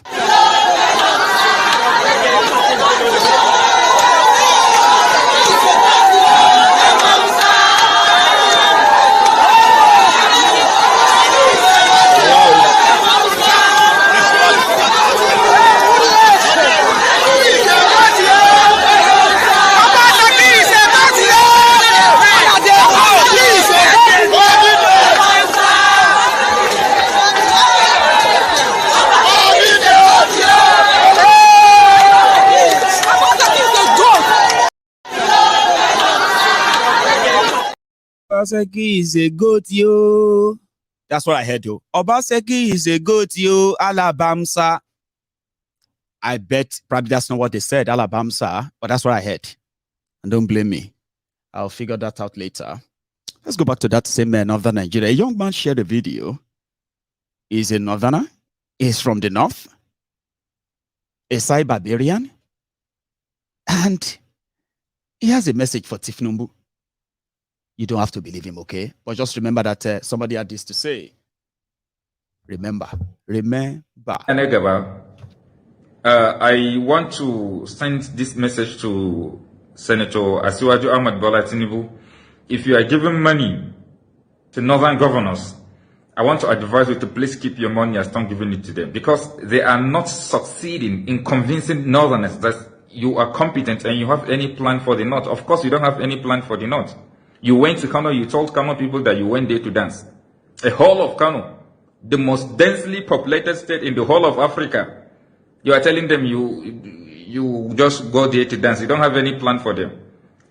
So we are not comfortable with you. You went to Bauchi, you only danced. You couldn't speak up your mind. You couldn't express yourself. You couldn't point out your plans for them. You couldn't even bring any policy, plan, blueprint. You don't have anything for us. We are not going to vote for you. So these governors are not succeeding in convincing northerners to vote for you. Even though you have picked up a Muslim as your running mate, even if you are to pick our most respected Muslim personality, somebody of, permit me to say, His Royal Highness, our father, Sultan Abubakar of Sokoto, even if you are to pick him, I know he's not going to accept being your running mate, he's too big for that. Even if you pick somebody of that caliber, we are still not going to vote for you. Because we don't believe in APC. APC have destroyed northern economy, APC have destroyed northern security, APC have put this country in a big mess. We are not just comfortable with APC, and anything that has to do with APC in the north, is a no-no for us. We are not going to vote for you. So kuma wannan kudin da kuke kwadayi na gurin Tinubun nan bi iznillahi da bin kun karba ba zai muku amfani ba. In Allah don ku karba ba zai muku amfani ba. Duk matsalar da muke da ita na rashin tsaro a arewa, a ce yau gwamnonin mu na arewa ku taba hada kanku kun je kun zauna da Buhari kun tattauna akai ba, kuma an kawo maslaha sai akan bukatan kanku so lokacin da ku san barin gwamnati saboda kun raina mu, to wallahi ba za mu yi Tinubun ba. Ba za mu yi Tinubun ba. Ba za mu yi Tinubun ba. Amen. Amen. I don't understand what you they talk, oh brother. But amen. I mean, they talk say you are saying that Allah go punish all of them. APC everybody, shineke sugar bansa, shineke bansa everybody you want. Sure you get. So amen. Alhamdulillah. Alhamdulillah. Alhamdulillah. Alhamdulillah Rabbil Alamin. Alhamdulillah Rabbil Alhamdulillah. Alhamdulillah. Alhamdulillah. Alhamdulillah Rabbil Alamin. Alhamdulillah. He don't cast last. Everybody go chop breakfast. He don't cast last. Everybody go chop breakfast. Pastor Ruga. He don't cast last. Now everybody go shop breakfast. APC member no one shop their breakfast alone. They can't find people. They want to do they want to do paddy with us. Yeah, mad. It's mad. So let's go to where somebody where I don't know if he's like this guy. With a wiki. You know when we don't check corner, you don't move border, you don't join Kolu agreement, no agree, and therefore they are now calling Werewike a very good man. Have you seen the image, the picture where Werewike was trying to lift and load Kolu inside the van? Have you seen that video, that picture? I'm going to go look for it. Where Werewike was loading Kolu into the van like a bag of potato. I'll show you. So, with a wiki of the G5 has gone with Kolu codedly. He can't say it in the public. He dare not even mention his name in public. Well, not yet. But Autumn, that one is also a member of the G5. Now, that guy became the champion of the angry Nigerians when he spoke out. Hey, don't let anybody try to gaslight you. Don't let anybody tell you that it is wrong for you to say na Fulani terrorists are killing people. Na Fulani terrorists. And the Fulani terrorists that are killing people in Benue, turn Benue, the food basket of Nigeria, to graveyard location of Nigeria, or the graveyard headquarters of Nigeria. It became popular. Oh, I love this. Some of you, all of you, I mean, it's so funny, right? Omo ojú mi ti rí. Mo mọ wetin mi ti gbọ́. I know wetin my eyes have seen. I know wetin my ears have heard. On this street of hypocrisy where people wear hypocrisy as a badge. Mo mọ ojú mi ti rí. Mo mọ wetin mi ti gbọ́ o. For those period, Autumn became the champion of the less privileged, the fighter. In fact, the guy actually got uniform. He made himself a uniform as a commander of the people of the Benue. Ashewere oti esan salary. You know they pay salary. You know they pay pension. The guy, I can't do anything. This, you know, but that's not why, because people died. So we need to respect him for that, for standing up. Okay, he stood up. Then G5 started. G5, and he was part of them. Say, yeah, that makes sense. This guy is acting based on his experience, 8 years experience in the hands of the APC. You know what gave it legit? What make Autumn legit? Seriously, now, see, stop laughing. Seriously.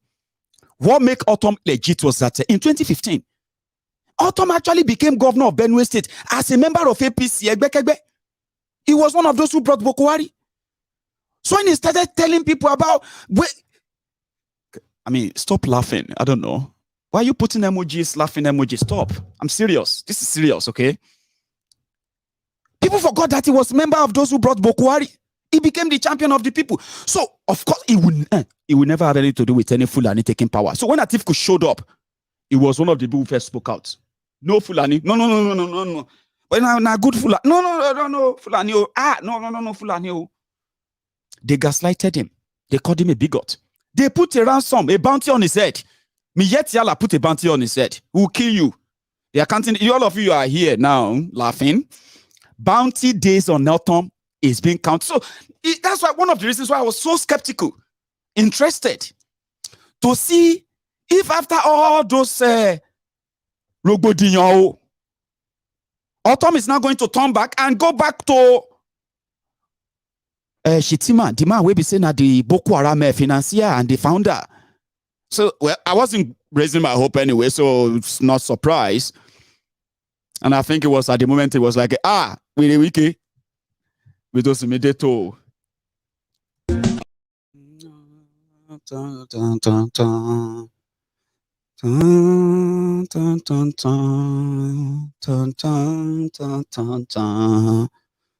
Unfortunately, Diwiri ended up having to go and join Shitima. He needs to save his head. Autumn didn't. And he didn't hide it. He actually came public to endorse a presidential candidate that is different from his own political party presidential candidate. He did it in public. At a point, he was shouting, Obi. I was like, okay. Well, nice one. Let's see. Drama deal. I told you when I see the video, I'm going to show you. I found the video, and I'm going to share that with you before we go tonight. He endorsed him publicly. If everyone for me, if anybody want that, may he die, Jare.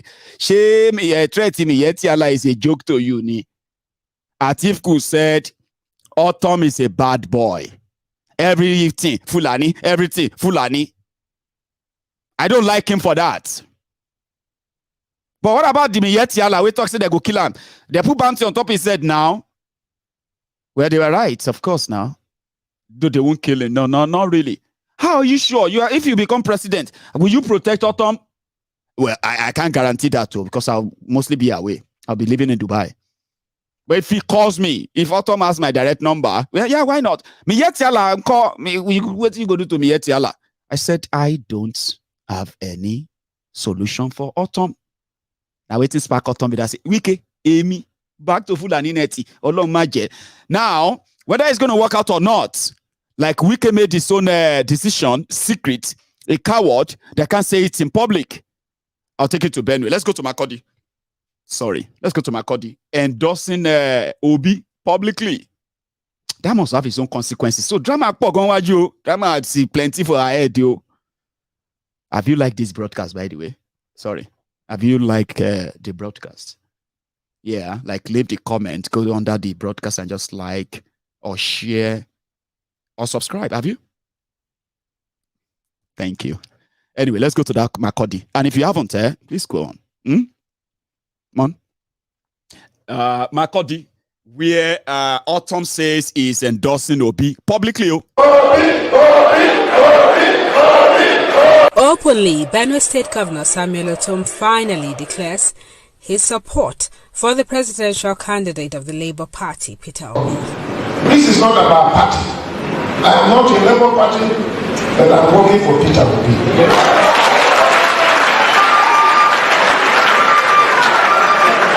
You all know that I'm also contesting the election. For the Senate, and I have people who are contesting for governor, for House of Assembly, for House of Reps. Those ones, for easy coordination and cohesion, please vote my party. Now for president, vote Peter who? Peter who? Peter who? There's a town hall meeting for stakeholders from the 276 council wards of the state at the instance of the Inter-Party Advisory Council in support of the Obidati presidential aspiration. I appreciate you all for told December. Presidency, if you make comparative analysis of the three front runners, you will discover that Peter Obi's quality is outstanding.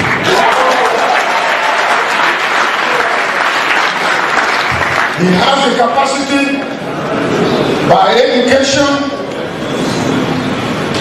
by strength, by character, and that is why you heard the other two candidates insulting themselves. This one will insult this one, tomorrow another one will insult another one. But have you heard anybody insult Peter Obi?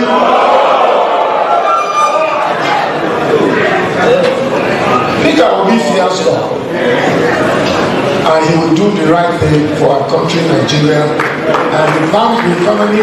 Peter Obi will provide security. Peter Obi will make sure that we sleep with our 2 eyes closed. These unnecessary killings that are going on in our country will stop when Peter Obi comes in. So, I appreciate all of you. You have heard him. If time will permit, before the election, he will still come, and your coordinator will still come. Overwhelmed, I'm surprised, at the same time I'm happy. I may as well say I am not too surprised. The reason is that when you look at the character of the person of Mr. Peter Obi, presidential candidate of the Labour Party, you will now understand why I shouldn't be surprised. Because among the 3 front runners, whatever way you want to qualify Peter Obi stand out in terms of character, in terms of capacity, in terms of credential, and in terms of performance, even from previous experience as a public servant. And then when you go about the so-called Electoral, if we are talking about fairness, equity, justice for Nigeria, the person that seems to be shouting Electoral today, as far as I'm concerned, is Peter Obi. Because other zones, as it were, have tested this thing except the Southwest. So when you look at it, you will begin to say, yeah, what is happening today in Benue especially, it is the demonstration and the character of the people of Benue, especially our governor, that believe in fairness, that believe in equity, that believe in justice. And that is why he is known today as the voice of the voiceless and the defender of the Benue value. Because he has remained outstanding in defending this value and the weak. So that is why you see what is happening here today. If you have noticed, you will discover that the people that came out here cut across party line is a demonstration of the support of Benue to Peter. We have come to realize and understand that this is not about party. This is not about religion. This is not about ethnicity. It is about the man that is qualified to do the job. And And that is why you see Peter Obi is enjoying overwhelming support in Benue State.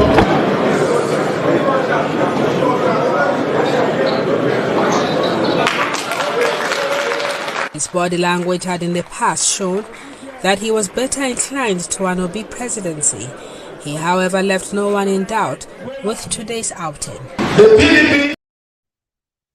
It's because I promised that I was going to bring the video to you. So I had to, before any other thing again, before we round up. Sorry. I just seen a few comments from the Agbadomite, the Bati Diots, Lagos Sabobaku, Oshogbo Alimajiri, the crumb eaters, the crumb chasers, the ass leakers.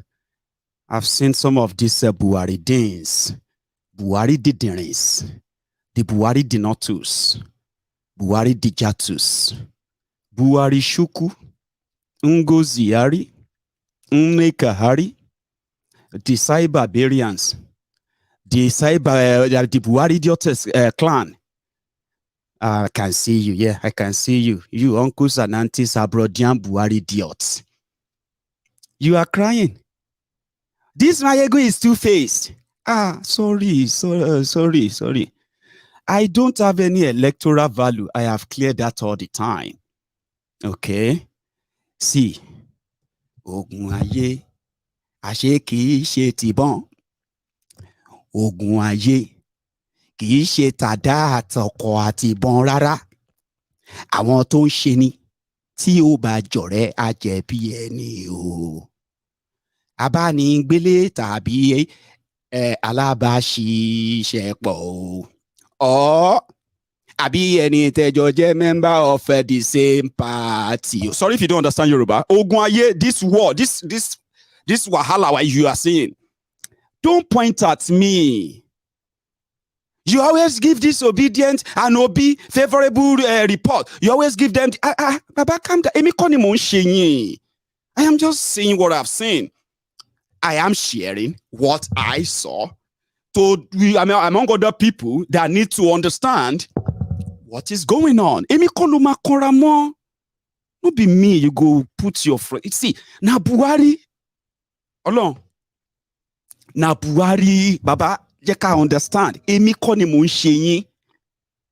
have told you all the time. I said, the obedient are the perfect karma. Okay?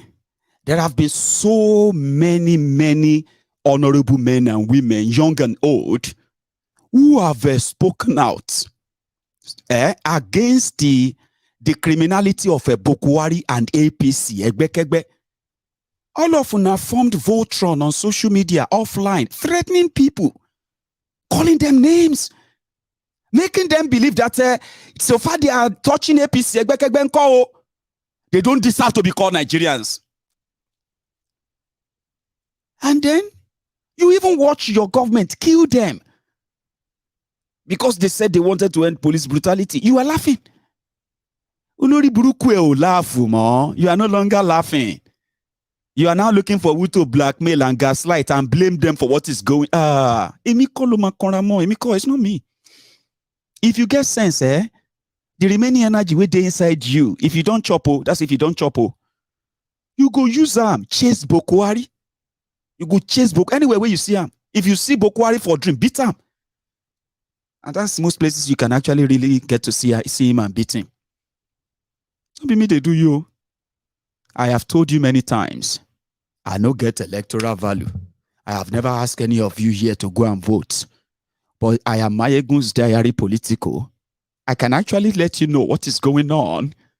And somehow, if that makes you uncomfortable or that makes me two-faced, Baba, má bínú. Ọbọ̀ ń jèrè lẹ́yìn ọkọ ò ní jèrè ọkàn ò ní balẹ̀. Jọ́ ṣàmì torí Ọlọ́run jọ kíákíá kò gbé tó àmì mi. Ètò àdúrà mi. Ò ní jèrè ọbọ̀ kò kí ń jèrè lẹ́yìn ọkọ. Ọkàn ò ní balẹ̀. But it's not because, see, the thing is this. Buhari is already putting your mind, all of you. And you are looking for somebody to show, to sort of push that frustration. Okay, Emi koni mo nse yin o. No be me they do you. I'm just trying to make you understand the source of your problem, so that you can stop using different prayer points in the different orioke and then what do you call it? Fasting and prayer session that they are giving to you. Why am I right? Prayer points. You were long. Father, this morning, I have one request. I have identified the enemy to my progress and my life as a person. Father, I'm crying. I cried upon you, Bokwari, oh Baba. Destroy Bokwari and destroy APC. In Jesus' name we pray.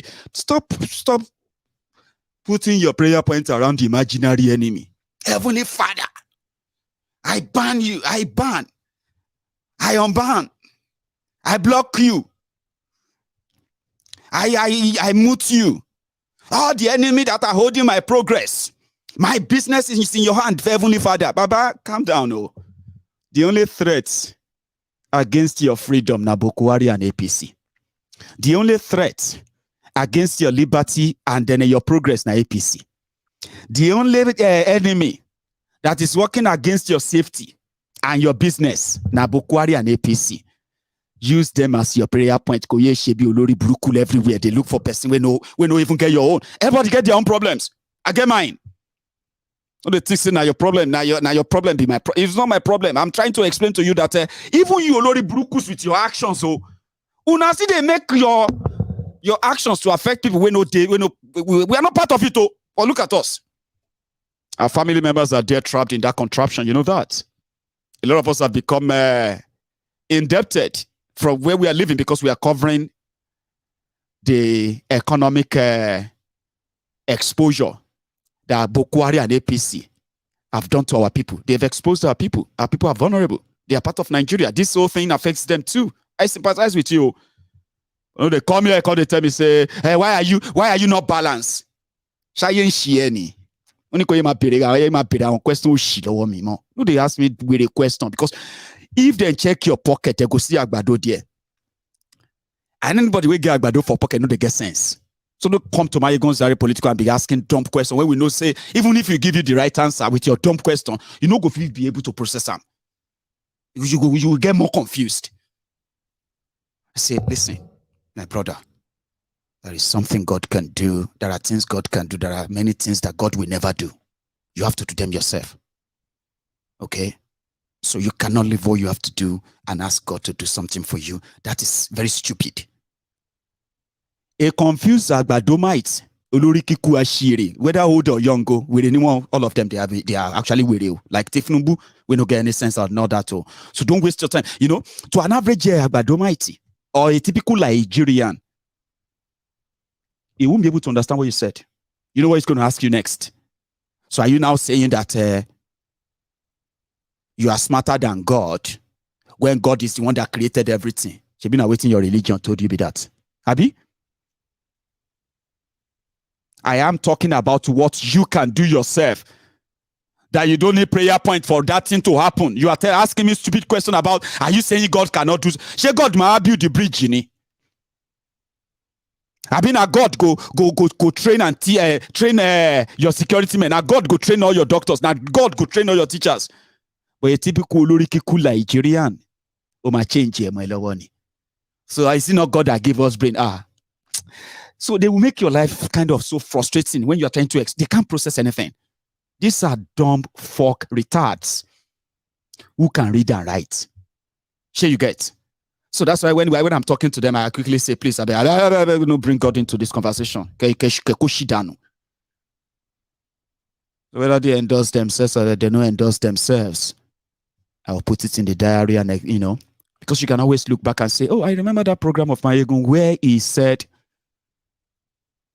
you know Chimamanda Adichie. You know Chimamanda? Chimamanda. She has said, you know, Autumn, who said he's endorsing Obi from PDP, right? Stated his reasons. Chimamanda also endorsed Obi too. Have you seen the video? I'm already rounding up, but you don't want to miss this too. Listen, and she's a writer, and sometimes you may actually get carried away with her voice. That's actually what I want to listen to again. Anything in that message, do whatever you like with it. The basis of my support for Peter Obi is because I think that he will make a very good president. I'm an Igbo woman, and I am proud of him in the way that one is proud of a person who has achieved something and who also happens to be from one's place. But there are also many other Igbo men who I admire or respect or I am proud of, but I would never vote for them for president because I don't think they would make good presidents. And so the basis of my support for Peter Obi is because I think that he will make a very good president. I don't think, I think that it's unfortunate that we often turn our opponents into caricatures, and I don't think that's necessary. What's important to think about is not, how can we demonize the opponent, but rather, who is the best? And Peter Obi is by far the best. So one thing that is so significant is how he has completely changed the political landscape in Nigeria. We've never had this kind of organic, grassroots enthusiasm from people all over the country. And most of all, we've never had the sense of hope. I've always believed that there's nothing more essential to the human spirit than hope. People might say cynically that hope doesn't win elections, but actually it does. Because what happens is that hope propels people. Hope gets people out to vote. Hope gets people to believe in a government. Hope gets people to feel carried along by their leaders. And I think it's wonderful to have manifestos, but the reality of leadership is that when you get in there, sometimes your manifestos and your ideas don't quite align with the reality of what you find. And so while I think it's good to think of the ideas that leaders or potential leaders have, I think it's even more important to think about the sort of person they are. Because increasingly, I think that leadership is really about character. And I say that because it's your character that determines how you go about solving a problem. And so the questions I think are important to ask are, is this person a person who listens? Because listening is essential to leadership.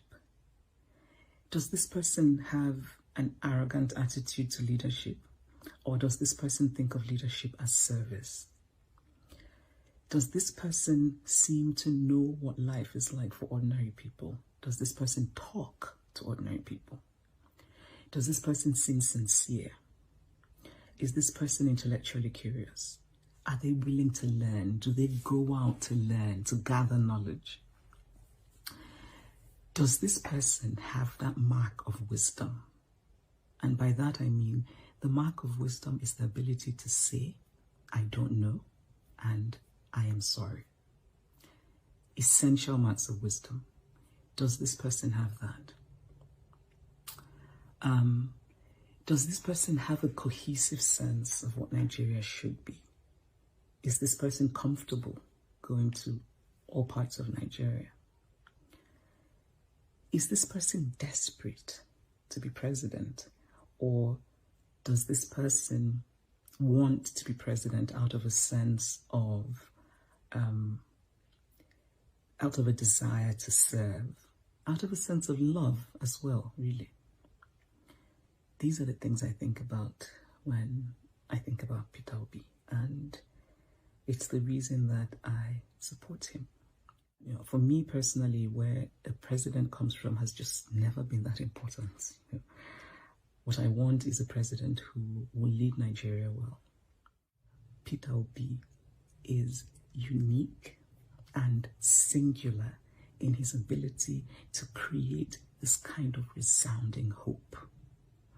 It's never before happened in the history of this country. I think it is significant. I think it means something. And I think we need to vote wisely. Many people are in the bank because many people are dying. Everything are àmọ́ ìbò sọ pressure ti wà bá sọ Yorùbá ẹ wo gbogbo nǹkan ṣẹlẹ̀ ń lu yìí pressure ti wà èyìnbó kò ṣe sọ sẹ́yìn ìlú lé ẹ fún wa lówó wa ànówó ẹ wá sọ wá di lazy youth náà ẹ sọ wá di lazy youth òun ni mo wà ní táìmù yìí tí mi ò lè lọ bí iṣẹ́ kò sówó kò èmi. I think that one says it better. Chimamanda is American, and you can call her, what do you call it, a Biafran American or a Nigerian American. She identifies as Nigerian, so don't let us probably make something up for her. So that doesn't sound good. A lot of people have already started like batching at those who know her. But calm down. Everybody, man, calm down, no. How can they calm down, no?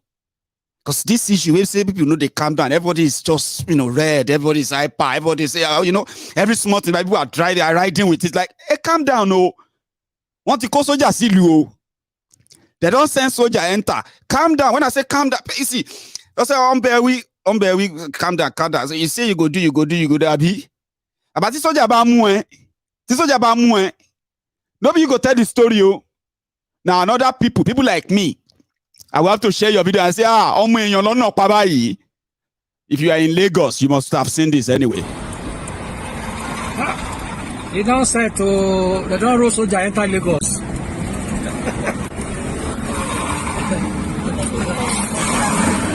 If I hear pin, almost see soldier. This ones, they don't need to beat you now. You just sit there, you don't die. You go don't piss. They don't know how true. Yes, it's true. They go piss for body. Hey, it's true now. This is really. I don't say that the head of Jota. I love you, even if you don't like me.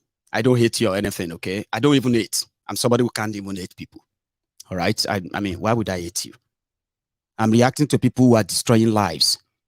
And I know any of the people I know can become victims too. My family members, my friends, my, people from my community, and all of them could be victims of all of this too. They've been victims for years anyway. They have been struggling and suffering in the end of, but that doesn't mean that I hate you. I don't hate you for supporting them or defending them. Do you understand that now? I really love you, so many of you. If you look at it very well, you realize I actually care. I may call you names and all of those funny names, okay? It's because I care. I do.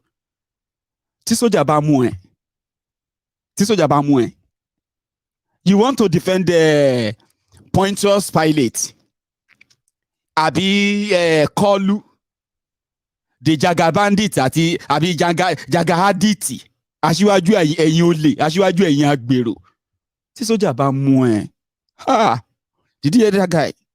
He said, these ones will not even beat you. They saw them face to face. Those ones who drove past, they saw them face to face. They said, these ones, they're not going to beat you. You go just sit down and die. You go just say,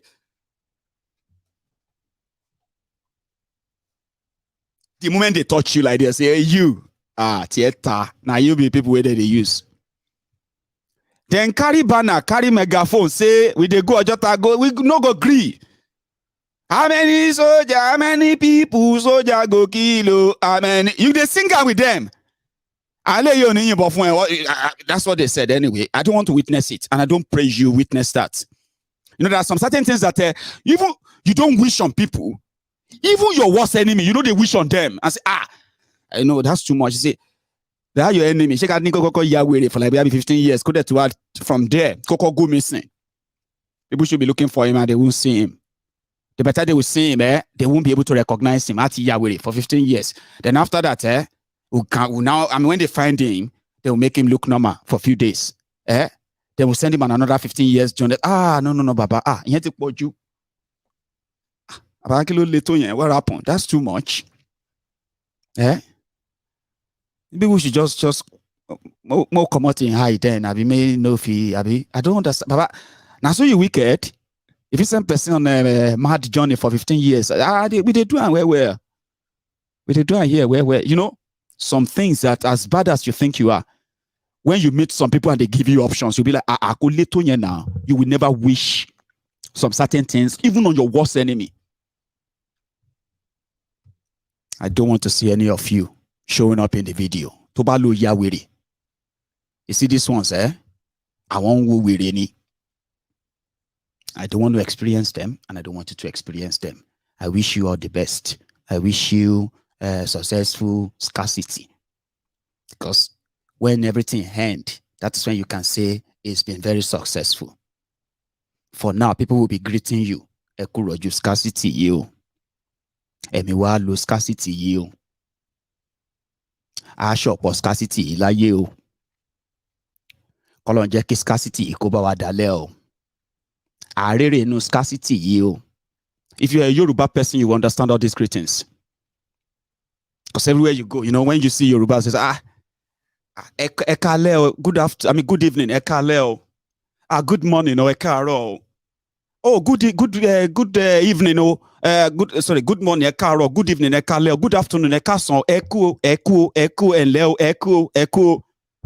Our situation in Nigeria today. In Nigeria, in Buhari's Nigeria, people are greeting themselves with eku scarcity. Emiwa lo scarcity ipe o. Ọlọ́run á jẹ́ kí kẹ́miwa la scarcity ìjà o. Aṣọpọ̀ ẹ̀ láyé o. So àmì o. I wish you all the best. Okay? Stay safe. Be careful. All right? Be careful of the news you're going to respond to. And remember what I told you. The days ahead, they are very dark. I can't predict them. But I can advise you. Anytime they manage to give you any money right now, but no go they do big boy call. Like say you go everywhere say you want to move 1,000 down here. I know say we are dealing with scarcity. You said take this 1,000. If you do them, but I'm just saying any money you see right now, go buy food, buy water. But don't buy petrol or don't go put petrol in your house. So go end up scarcity too handy. Maybe nobody say you go burn yourself for house. So I'm not advising you to put any gasoline in the house. Okay. But thing is that you can easily because or if you can't do any of that, my final advice for every one of you is that now that the internet is still working, if you have access to the internet, that means if you are watching me right now, that means you have access to internet. You better go and read more on trade by barter. How they exchange brazier for pata. How they exchange salubata, your shoe, for cap. And anything you want to exchange, go and start studying them. Oh, Nigeria is about to implode. And it is not because of me. Maybe because of some of you, enablers. But it doesn't really matter. Orun yabo. Maybe one person matter. If you feel wrong, no, the best you can actually do is what? Stockpile food. And if everything I have said is just a pure waste of time, do you know something? That should be the final advice. Ignore everything I have said for the past 3 hours. I'll see you again tomorrow night. And then we can catch up. If you survive it to that time, I will advise you again tomorrow night. So that you always remember that your number one enemy are the same political party who put you in this mess. They can't save you from the mess they put you. They will only take advantage of it. If you're never smart, meet me here tomorrow evening. I will see you again. Odaro.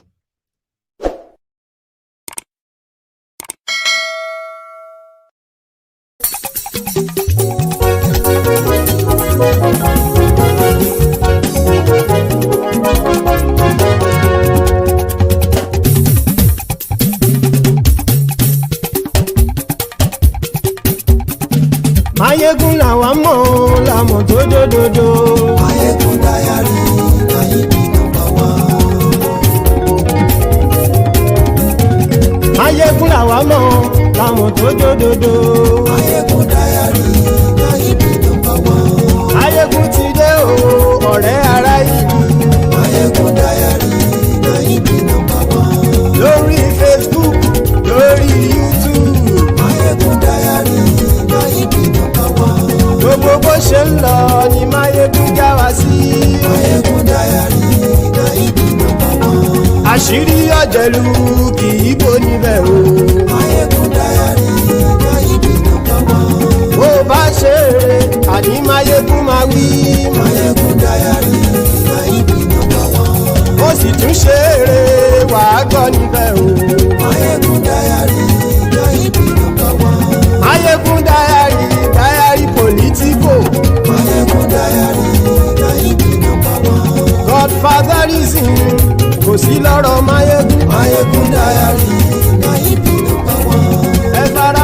ṣẹ́ o kẹgbọ́rọ̀ lẹ́nu. Maiyegun Diary na ibi number one. Àní Maiyegun làwa mọ̀ tó dòdòdò. Maiyegun Diary na ibi number one.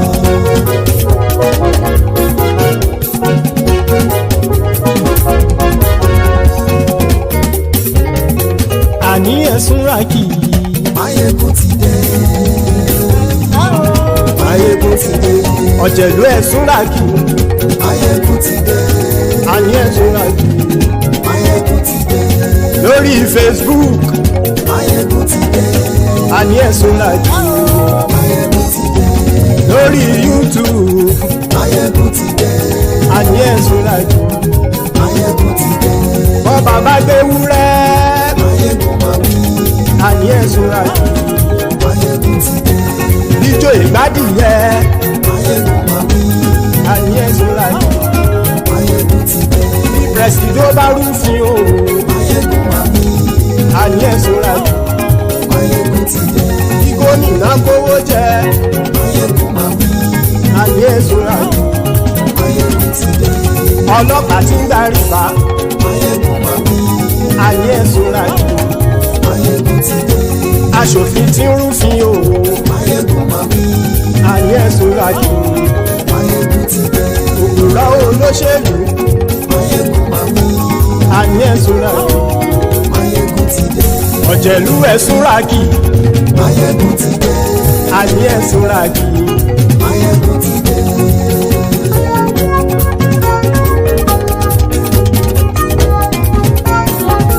Maiyegun ti dé. Gbogbo ọ̀jẹ̀lú ẹ̀sùn ràkì. Maiyegun ti dé. Gbogbo ọ̀jẹ̀lú ẹ̀sùn ràkì. Ṣùgbọ́n ní bá ti ṣe èyí tó yẹ kí wọ́n ṣe, ọmọ bá dèrò ní fi wọ́n níran o. Maiyegun ti dé. Gbogbo ọ̀jẹ̀lú ẹ̀sùn ràkì. Maiyegun ti dé. Gbogbo ọ̀jẹ̀lú ẹ̀sùn ràkì. Ṣùgbọ́n ní bá ti ṣe èyí tó yẹ kí wọ́n ṣe, ọmọ bá dèrò ní fi wọ́n níran. Wọ́n fowó bẹ́ẹ̀ o, Maiyegun ó sọ pé wọ́n ò bẹ́ẹ̀. Wọ́n fowó bẹ́ẹ̀, Maiyegun ó sọ pé wọ́n ò bẹ́ẹ̀. Oníkan ṣáàtì ṣe èyí tó yẹ kí wọ́n ṣe, fáwọn ará ìlú tó gbé wọn débẹ̀ o. Maiyegun ti dé. Gbogbo ọ̀jẹ̀lú ẹ̀sùn ràkì. Maiyegun ti dé. Gbogbo ọ̀jẹ̀lú ẹ̀sùn ràkì. Ṣùgbọ́n ní bá ti ṣe yìí tó yẹ kí wọ́n ṣe, ọmọ bá dẹ́rọ̀ ò ní fi wọ́n níran. Kì máa yí ṣeré, ọ̀rọ̀ yìí kì í ṣẹ̀fẹ̀. Kì máa yí ṣeré, ọ̀rọ̀ yìí kì í ṣẹ̀fẹ̀. Ẹni bá ti lè lẹ́bọ̀ lẹ́rù o, ọmọ bá dèrò kàṣà ìtú wọn síta. Maiyegun ti dé. Gbogbo ọ̀jẹ̀lú ẹ̀sùn ràkì. Maiyegun ti dé. Gbogbo ọ̀jẹ̀lú ẹ̀sùn ràkì. Ṣùgbọ́n ní bá ti ṣe yìí tó yẹ kí wọ́n ṣe, ọmọ bá dẹ́rọ̀ ò ní fi wọ́n níran. Tẹnitẹni ọmọ Maiyegun ọ̀rẹ́ ara ìlú mọ̀mọ́ ni mo fọlọ́run ṣọ́ ẹ̀ bá kìlẹ́bù. Lóòótọ́ olódodo ìlú ọ̀tá ìlú mọ̀mọ́ ni ìwọ ṣá máa ń ṣọ́ra kò sì mọ́ bẹ̀rù. Bọ́tà ń lè rí bóníṣègùn lé káwọn mọ̀mọ́ fi ṣera wọn ni ó ti dẹrùn tí wọn ò gbọ́dọ̀ sì mọ́bẹ̀. Èèpo ọ̀bọ lọmọ bá dérò tàjẹ́ ò gbọ́dọ̀ jẹ́, ó ti dọba lórí àbínú ẹni kò sì mọ́ bùyà. Àìsíwọ̀lú ní ẹnìkẹ́ ìgbódì ẹyin lábàrá o, ó kó ẹni tó bá dán o àkàmù. Maiyegun ti dé. Gbogbo ọ̀jẹ̀lú ẹ̀sùn ràkì. Maiyegun ti dé. Gbogbo ọ̀jẹ̀lú ẹ̀sùn ràkì o. Ẹni bá ti ṣe yìí tó yẹ kí wọ́n ṣe, ọmọ bá dèrò òní fi wọ́n níran o. Maiyegun ti dé. Gbogbo ọ̀jẹ̀lú ẹ̀sùn ràkì. Maiyegun ti dé. Gbogbo ọ̀jẹ̀lú ẹ̀sùn ràkì. Ṣùgbọ́n ní bá ti ṣe yìí tó yẹ kí wọ́n ṣe ọmọ bá dẹ́rọ̀ ò ní fi wọ́n níran.